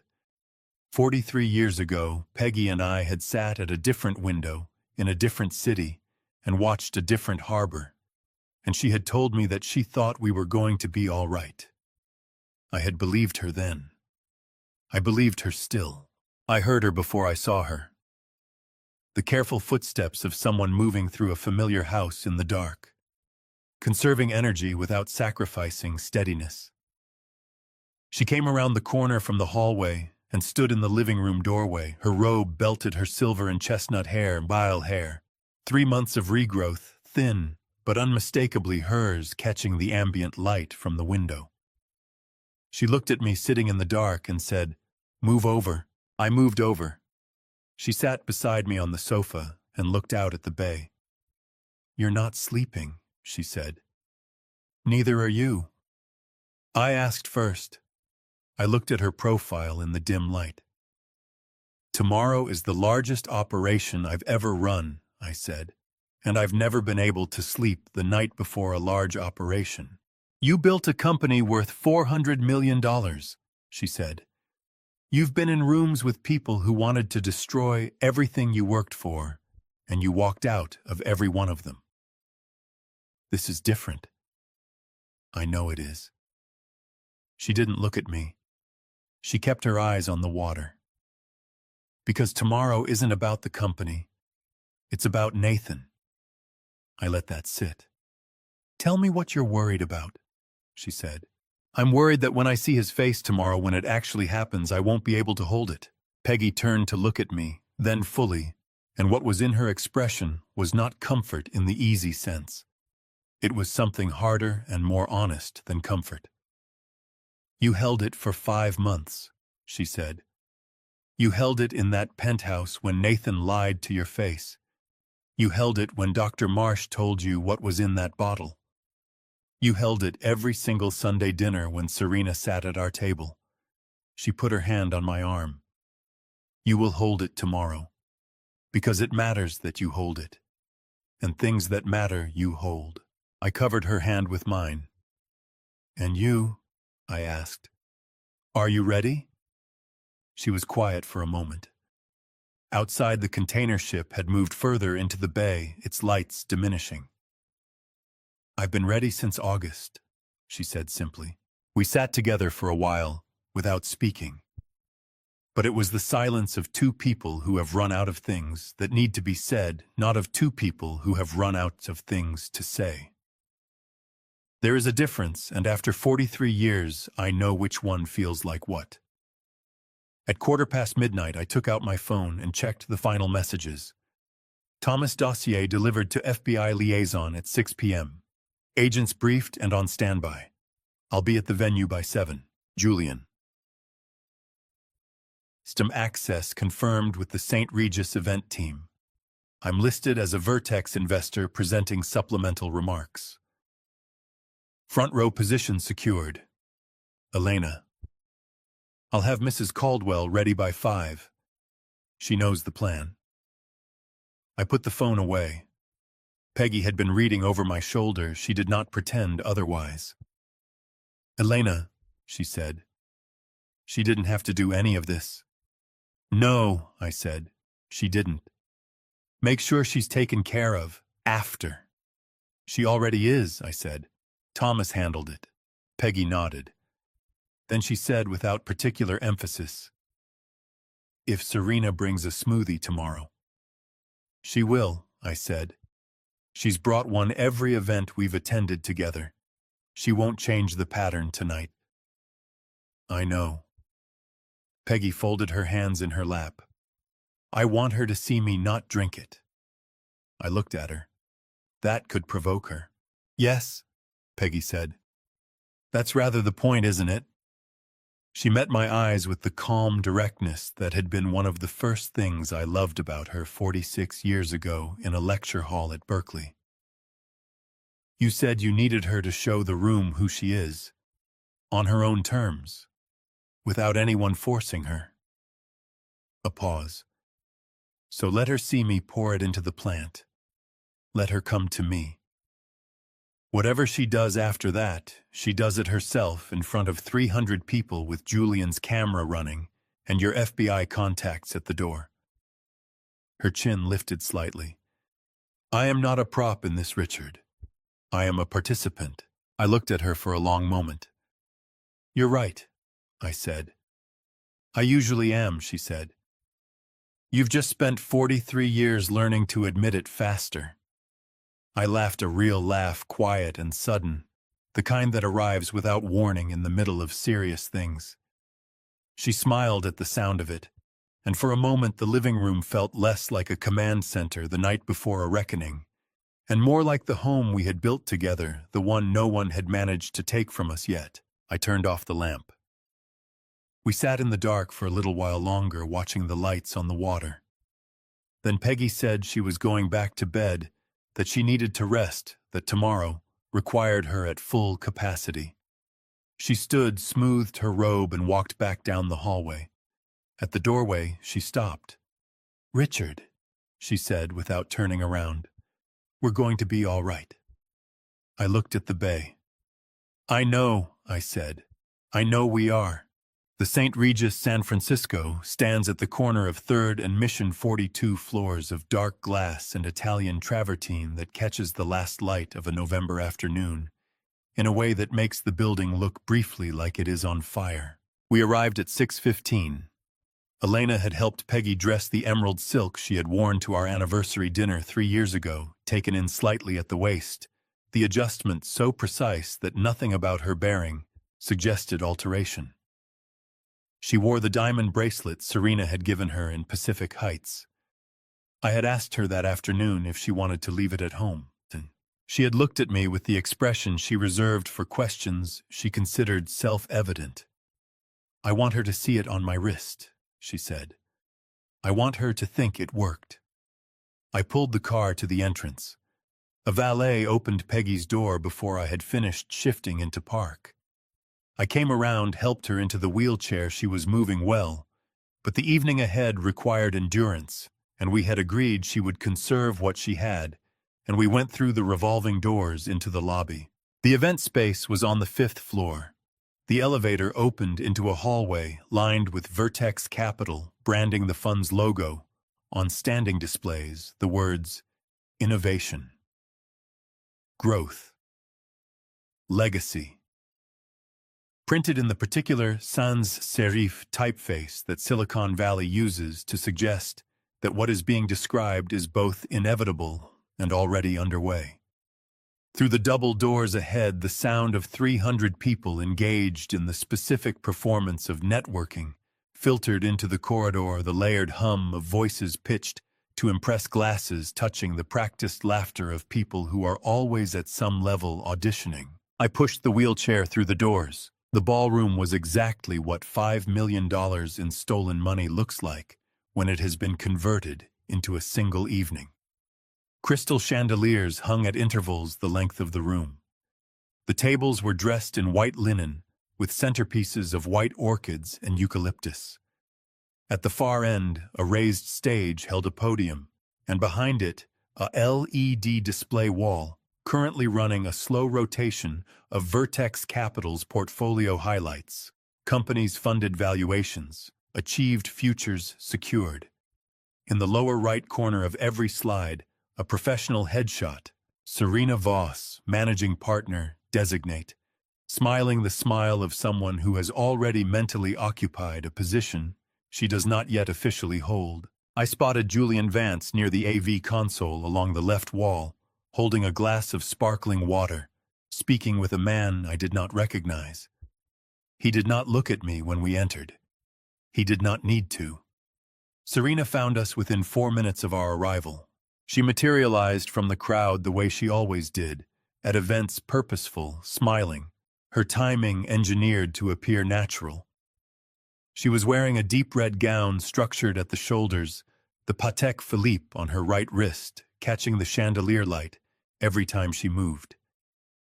She embraced me first, the familiar professional warmth, the expensive floral scent, and then crouched beside Peggy's wheelchair, with both hands extended. Peggy. Her voice carried the practiced softness she deployed for moments she intended to be witnessed. The photographer the fund had hired for the evening was 12 feet away. You look absolutely beautiful. I'm so glad you're here. Peggy took her hands. She was wearing the bracelet on her left wrist, and Serena's eyes went to it immediately, a flicker of satisfaction quickly managed. Congratulations, sweetheart, Peggy said. Tonight is your night. Serena squeezed her hands. Our night, she corrected, and the photographer captured it.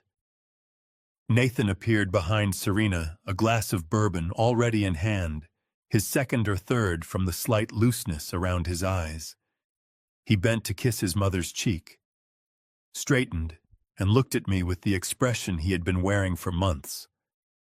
The expression of a man who has been holding his breath so long, he has forgotten what it felt like to breathe normally. Dad, he said. Nathan, I said. We shook hands. His grip was different tonight, not the deliberate firmness of the penthouse, not the performative confidence of the Woodside signing. It was the grip of someone holding on rather than asserting anything. We were shown to our table close to the stage as Serena had arranged.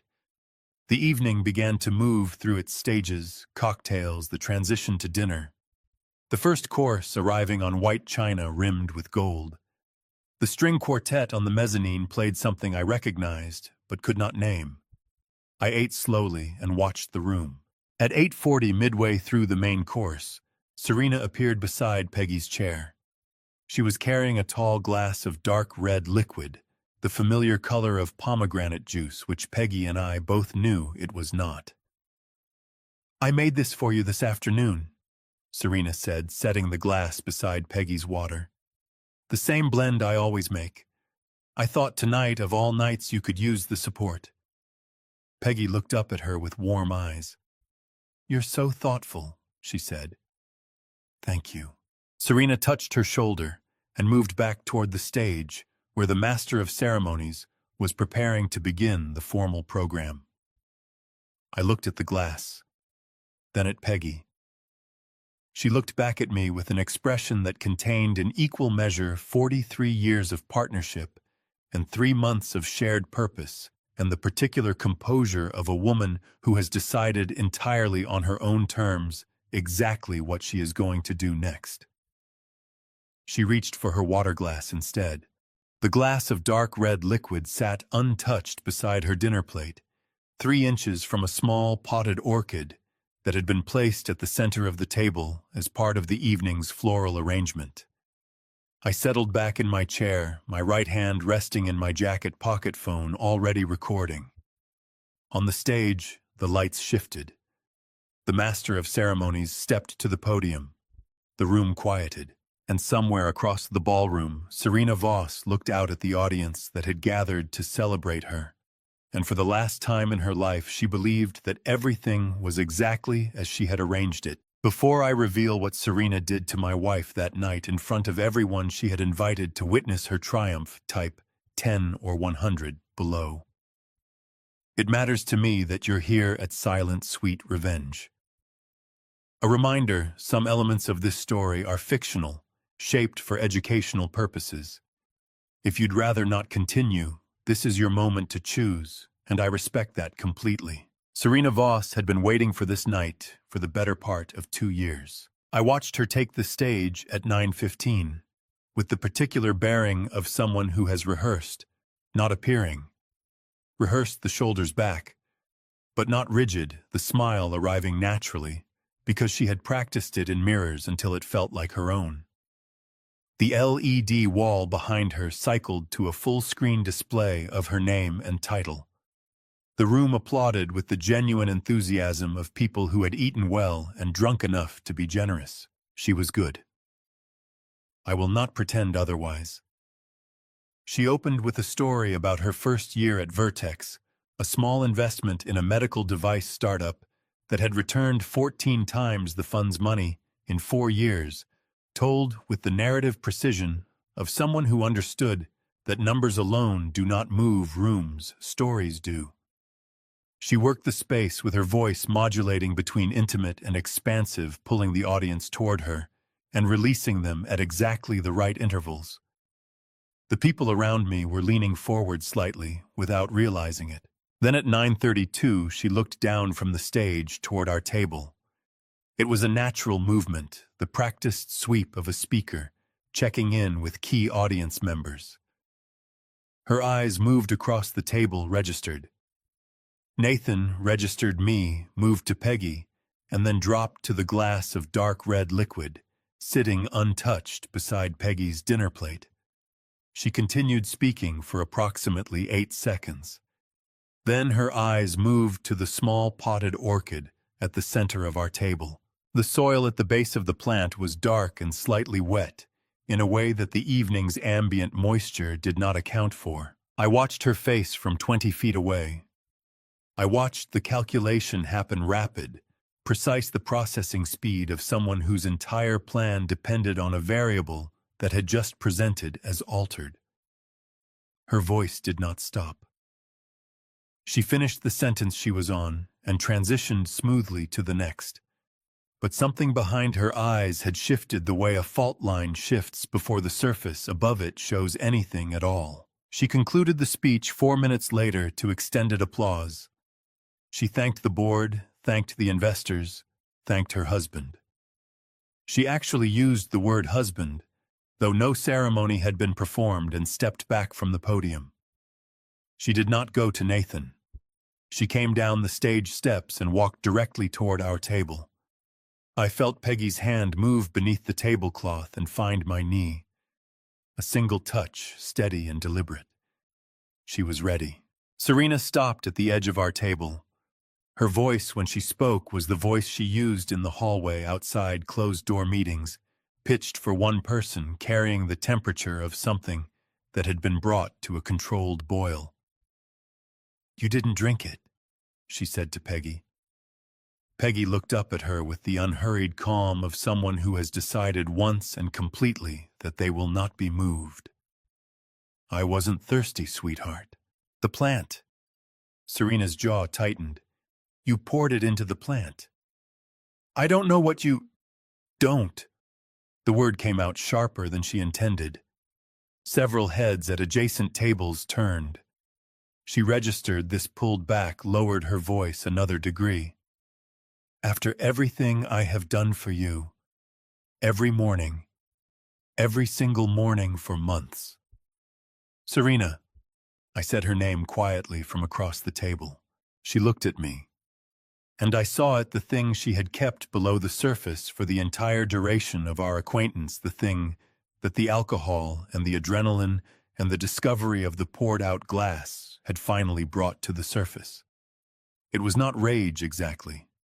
It was the particular fury of someone who has invested enormously in a plan and seen a single variable slip out of their control, and who cannot, in this moment, in front of these people with this much at stake, tolerate the loss of that control for even one additional second. She turned back to Peggy. Her hand moved. It happened in less time than it takes to describe. Her fingers closed around the edge of Peggy's hairpiece, the chestnut wig that Peggy had worn every day since the first treatment cycle, stripped her own hair, the wig she had worn tonight, because she was not ready. Not tonight. not in front of 300 strangers, to be anything other than herself, as she chose to present herself. And she pulled. Peggy's head snapped back. A sound came from her throat. Involuntary short, the sound of sudden physical shock, and then the wig was gone, and the chandelier light fell without mercy onto the close-cropped silver regrowth at her scalp. 3 months of quiet recovery exposed in an instant to a room that had gone so completely silent that I could hear distinctly the sound of a champagne glass being set down at a table 20 feet away. Serena stood holding the wig. Her chest was heaving. The room stared. For 3 seconds, no one moved. Then Elena was beside Peggy. I had not seen her cross the room, but she was there, crouching, her hand on Peggy's back, her own jacket coming off her shoulders and settling gently around Peggy's. Peggy's hands came up to her face. Her shoulders shook once hard, and then she pressed her palms flat against her cheeks and held them there, not hiding, I realized, but steadying herself, finding the edges of her own composure in the dark behind her hands. I stood up from the table. The movement was slow, entirely deliberate. I set my napkin beside my plate, pushed my chair back, and stood to my full height in the sudden, terrible silence of the room. I did not look at Serena. I walked to Peggy first. I put my hand on her shoulder just briefly, just enough for her to feel it, and I felt her respond, the trembling, subsiding by 1 degree, then another. Elena looked up at me and gave the smallest nod. Then I turned and walked toward the stage. The podium microphone was still live. I stepped behind it, adjusted the height, and looked out at 300 people who were looking back at me with the expressions of people who have just witnessed something they will not be able to explain at dinner parties for years. I reached into my jacket pocket and took out the white envelope. I set it on the podium in front of me. I looked at Serena, and I began. My name is Richard Caldwell. I said it into the microphone the way I said everything that mattered, without preamble, without apology, at a volume calibrated to reach the back of the room, without suggesting that I was trying to reach the back of the room. I founded CipherCore Systems in 1994 in a rented office in Sunnyvale. I sold my controlling stake in 2019. For the past 2 years, I have been the primary caregiver for my wife, Margaret Caldwell, who has been fighting small cell lung cancer. I paused. Most of you in this room know Serena Voss as a gifted investment professional and the future managing partner of Vertex Capital. I would like to introduce you to a different version of her. The version I have spent the last 5 months documenting.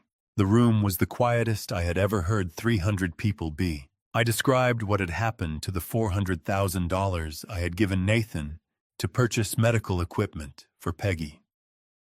I described the cashier's check, the Instagram post, the Patek Philippe on Serena's wrist.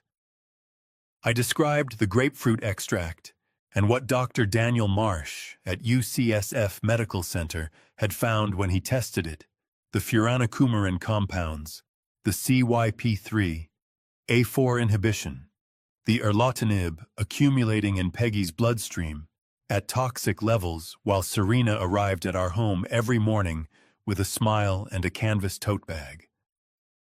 I described what that had done to my wife's body over 2 months and what stopping it had allowed her body to begin doing in the 3 months since. I did not raise my voice. I did not editorialize. I presented the information the way I had always presented difficult findings to boards and clients, factually, sequentially, with the specific details that made denial structurally impossible. Then I picked up the white envelope from the podium. I stepped down from the stage and walked to Serena. She had not moved from where she stood at the edge of the table. She was still holding the wig. Her chest had stopped heaving. She had recovered enough control to hold her external presentation together. But beneath it, I could see the rapid calculation happening, the same processing speed I had observed when she looked at the orchid, now running at full capacity against a much larger problem. She looked at the envelope with the specific hunger I had seen the night she received the deed to the Woodside house, the automatic assumption that whatever was being handed to her was something she wanted. I held it out. She took it. She tore it open with the same impatient efficiency she brought to everything and pulled out the document inside and read the first line. The color left her face in a way I had never seen happen to a person before. Not gradually, not in stages, but all at once, as if something beneath the skin had simply stopped. "This is a formal notice of termination," I said for the room.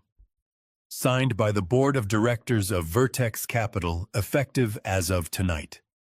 The signature authorizing that notice belongs to Meridian Holdings, the controlling shareholder of Vertex Capital, which I have owned for the past 3 months." I let that settle for exactly 3 seconds. "The $5 million you transferred into this fund using a forged version of my signature has been frozen. The Treasury bond account that money came from established specifically to fund my wife's medical care for the remainder of her life is being restored. And the criminal referral for wire fraud, forgery of federal financial instruments, and criminal conspiracy has already been filed with the FBI's Financial Crimes Division." Serena's mouth opened. A sound started and did not become words. "You borrowed from the wrong man," I said. "And you built your future on a foundation that was mine." She found her voice then ragged, stripped of its professional polish, the voice underneath the voice. "This is a setup," she said loudly enough for the nearest tables to hear. "This is a senile old man who cannot accept that his family has moved on without him." From the left side of the room, Julian Vance walked to the AV console. He did not announce himself. He did not ask permission. He opened his laptop, connected the output cable, and typed a single command. The LED wall behind the stage, which had been displaying Serena's professional headshot above the words "Managing Partner Vertex Capital," flickered once, and then the audio began. Nathan's voice filled the ballroom at the volume the St. Regis sound system had been designed to produce, clear, present, unavoidable. "Serena, I need to talk about Mom." A pause. "What about her?" "She looks better. Elena told me her vitals have been more stable. Elena is not a diagnostician." "Serena, what exactly are you asking me, Nathan?" The room had stopped breathing. "I'm asking if we should stop. The smoothies. All of it. I didn't, when you explained it to me, I thought it was just slowing things down. I didn't think it would." The fracture in his voice controlled immediately. "She's my mother." 2 seconds of silence on the recording. Then Serena's voice, flat, functional, the voice of logistics. "Your mother is terminal, Nathan. Her prognosis has not changed. The only thing that has changed is your ability to tolerate what we agreed to do." Several women in the audience cried out. A man near the back stood up. Phones appeared across the room like a slow tide of small lights recording. "The smoothies continue until the gala," Serena's voice said from the speakers. "After that, it doesn't matter." Julian stopped the playback. The ballroom erupted. Serena dropped the wig. It fell onto the carpet between us, the chestnut hair splayed against the white pile, and she stared at it for a moment, as though she did not know how it had gotten there, or how to account for the distance between the evening she had planned and the one she was currently standing inside. Then she looked up at me with the expression of someone who has just understood completely and irreversibly the nature of the position they are in. "You," she started. "Yes," I said. She took a step toward me. Her hands came up. I could not tell if it was a gesture of appeal or something else entirely. And from the far end of the ballroom, the doors opened. Thomas Hargrove walked in first. He was carrying his briefcase, which meant the dossier was with him, which meant everything was exactly where it needed to be. 3 steps behind him came the agents, 2 men and a woman, dark windbreakers, the kind of unhurried, purposeful movement that clears a path through a crowd without requiring anyone to be asked to move. The room divided in front of them, the way water divides around something solid. Serena saw them before they reached the stage. She stopped moving toward me. Her hands, which had been raised in that unfinished gesture, appeal or threat, I had never determined which, dropped to her sides. She looked at Thomas, at the agents behind him, and then back at me, and the last fragment of the performance she had been constructing and maintaining for the better part of 2 years simply fell away. What remained underneath was something I had no name for, not quite fear, not quite fury. The expression of someone who has just understood that the room they are standing in has no door they can reach. Serena Voss. The lead agent's voice was flat and professional, carrying easily in the stunned silence of the ballroom. You are under arrest for wire fraud, forgery of federal financial instruments, and criminal conspiracy. You have the right to remain silent. Anything you say can and will be used against you in a court of law. She screamed. The sound was raw and absolute, nothing like the voice she had used all evening.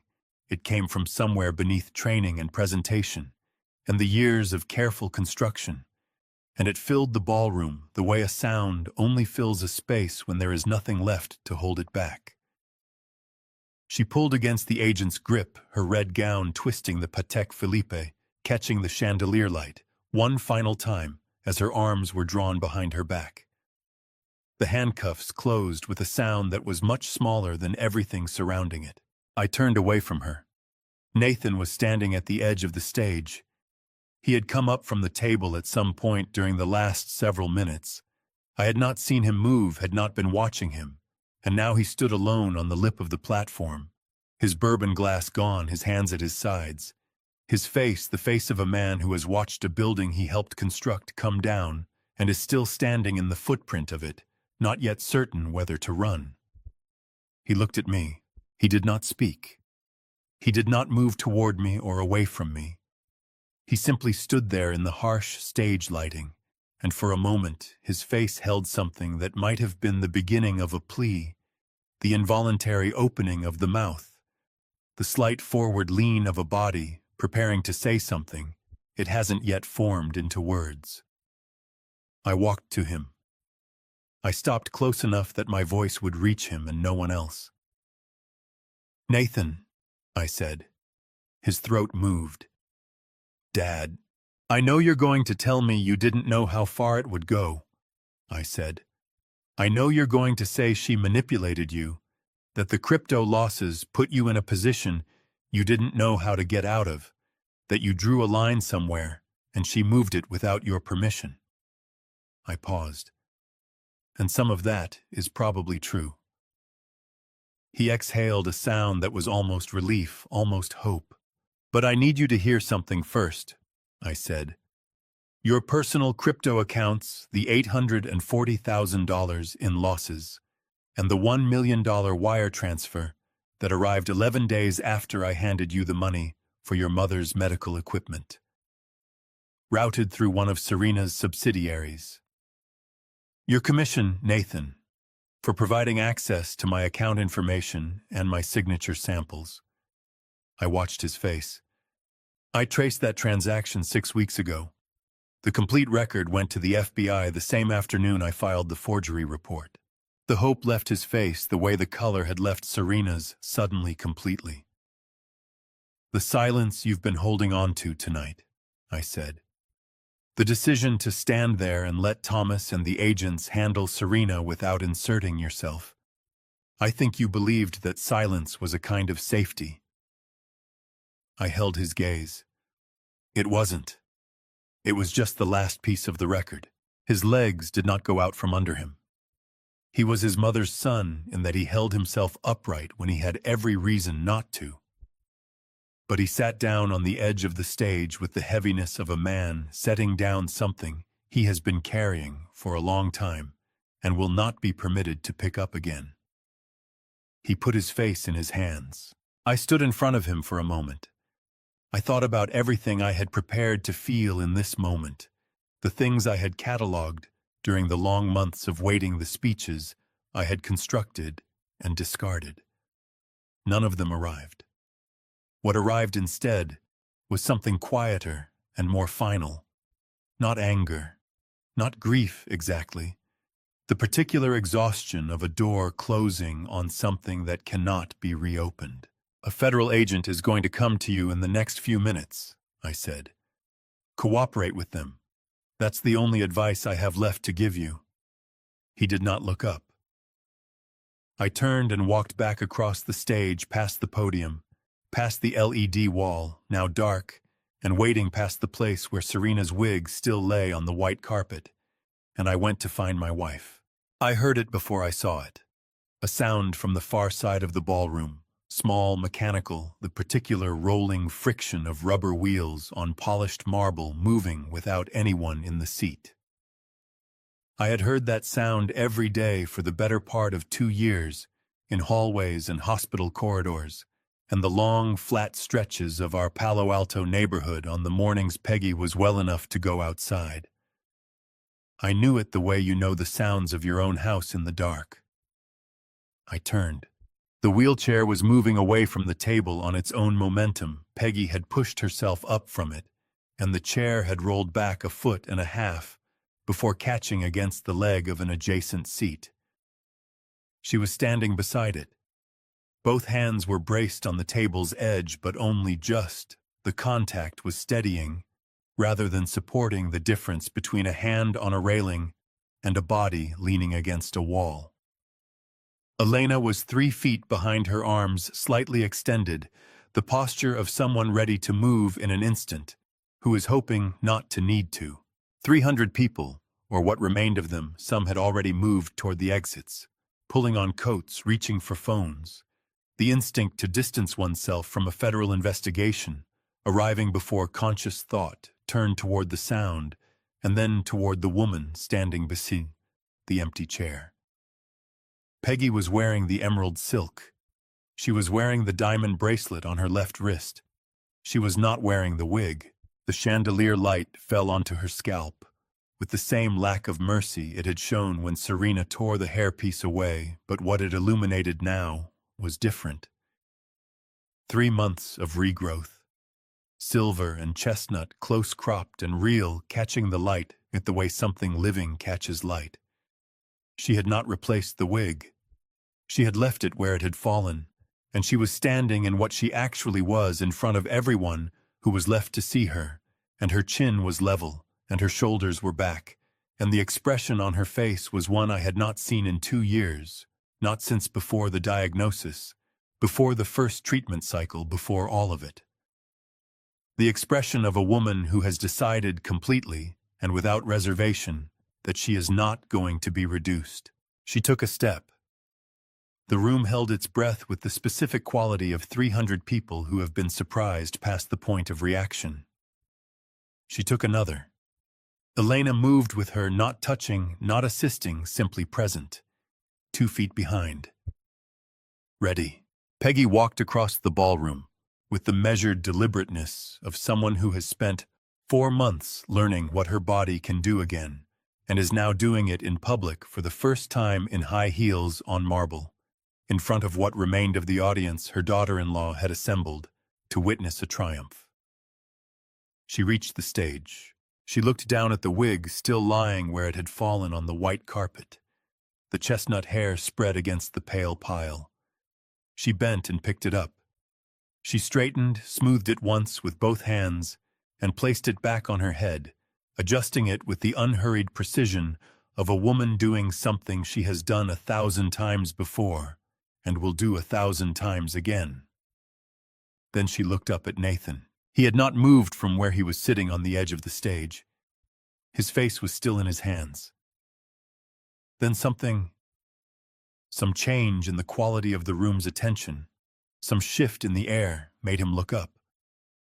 He saw her. The sound that came out of him was not a word. It was the sound a person makes when the thing they have been most afraid of arrives not as punishment, but as witness, when the person they have wronged most does not look away. Peggy held his gaze for a long time. When she spoke, her voice was steady and clear and reached every remaining person in the room without effort, the way voices reach rooms when they carry the full weight of what they mean. "I sat outside your kindergarten classroom for the first 3 weeks of school," she said, "because you were afraid to go in alone. I drove 4 hours to your college every time you called and said you were struggling. I prayed every night of my chemotherapy that I would live long enough to see you become the man I believed you were capable of being." Nathan's face was wet. He made no move to hide it. "I don't have a son here tonight," Peggy said, not with anger, not with bitterness. With the absolute clarity of someone stating a fact they have already fully accepted, who is saying it aloud, not for themselves, but because the truth deserves to be spoken in a room in front of people by the person it belongs to. Nathan lowered his head. She turned away from him. She walked to me steady, unhurried, the same woman I had married 43 years ago, who had told me we were going to be all right, and had been right every single time she said it. She took my arm. I felt the warmth of her hand through my jacket sleeve, real and present and alive. She looked up at me once. I looked back at her. 43 years of marriage does not require words for what passes between two people in a moment like that. It requires only the willingness to be present for it, which we both were. Then a second agent crossed to Nathan. He placed his hand on Nathan's shoulder with the same professional courtesy as the first. Nathan did not resist. He stood when asked to stand and walked when asked to walk, and I watched my son leave the stage for the last time with the same measured, deliberate steps his mother had used to cross the ballroom floor, the only thing he had left that was entirely his own. Peggy tightened her grip on my arm. "Take me home, Richard," she said. I covered her hand with mine. "Yes," I said.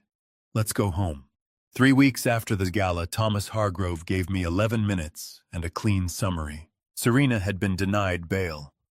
The judge cited her offshore shell companies, her frozen accounts across 4 jurisdictions, and a mountain property in Aspen, purchased in cash unlisted, discovered during asset seizure as evidence of what the court called demonstrated capacity for concealment. She was being held at a federal detention facility.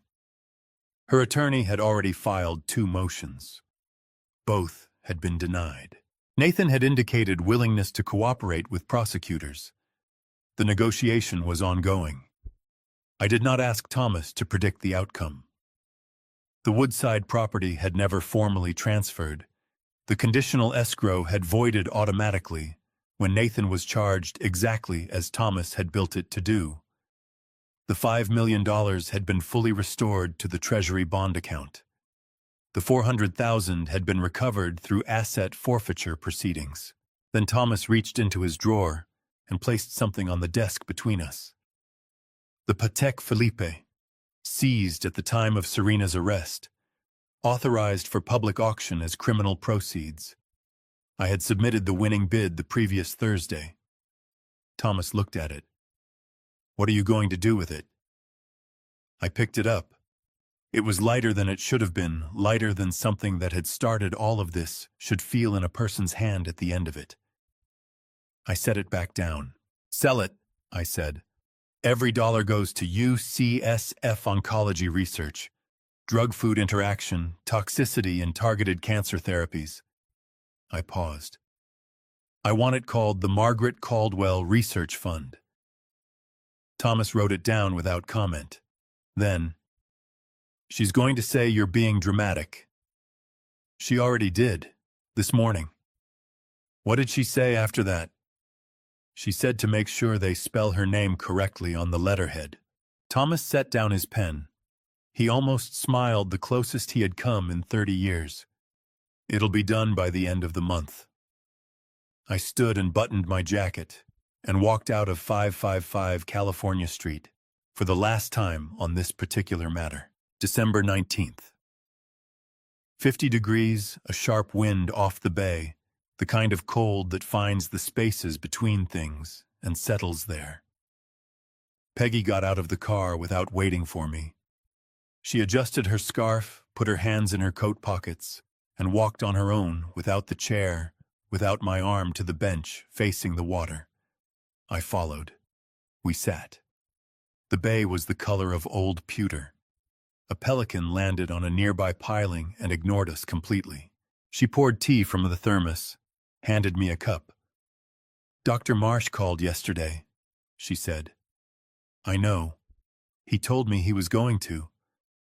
Markers are down another 12%. She looked at the water. "He used the word responding. He said he hasn't written that in my file since before June." I held the cup in both hands and felt the warmth reach my palms and kept feeling it until it was all I was thinking about. We sat quietly for a while, not the quiet of people with nothing to say, but the quiet of people who have been saying things to each other for 43 years and know the difference. "Do you regret any of it?" she asked. "No. Not even Nathan." A container ship moved slowly across the middle distance, heading for the port, enormous and unhurried. I watched it until I had an answer that was true. "Especially not Nathan," I said, because the alternative was watching him disappear into something I couldn't reach. "At least now I know where he is." She was quiet. "Then I still pray for him." "I know you do." "Do you?" I looked at our hands resting together on the bench, the same hands that had held each other through everything that 43 years contains, and gave her the only honest answer I had. "I'm working on it," I said. She laughed. Genuine and sudden and completely unguarded, the laugh I had fallen in love with before I knew I was falling in a lecture hall at Berkeley half a century ago. It crossed the water and was gone. I held her hand tighter and did not let go. The December light kept moving across the bay the way it does when no one is asking anything of it, steadily, without drama, toward whatever comes next. We stayed until the tea was cold. Then we went home. I have spent a long time thinking about what this story means, not as a victory, but as a warning. If there is one thing I know now that I did not know before, it is this: family justice does not arrive on its own. You have to build it carefully, with clean hands and a patient heart. I was fortunate. Not everyone is. God gave me the clarity to see what was happening before it was too late. For that, I am grateful every single day. Do not wait the way I waited. If someone in your life mistakes your kindness for weakness, act. Protect what matters. Revenge stories. Family members have told me since that night all share one common thread. The ones who hesitated lost everything. The ones who moved with purpose kept what was real. My personal belief is simple: loyalty must be earned, not assumed, especially by blood. If this story moved you, share it with someone who needs to hear it. Leave a comment below. Your words genuinely matter to me. And if you haven't already, subscribing to this channel costs you nothing, but means everything to us.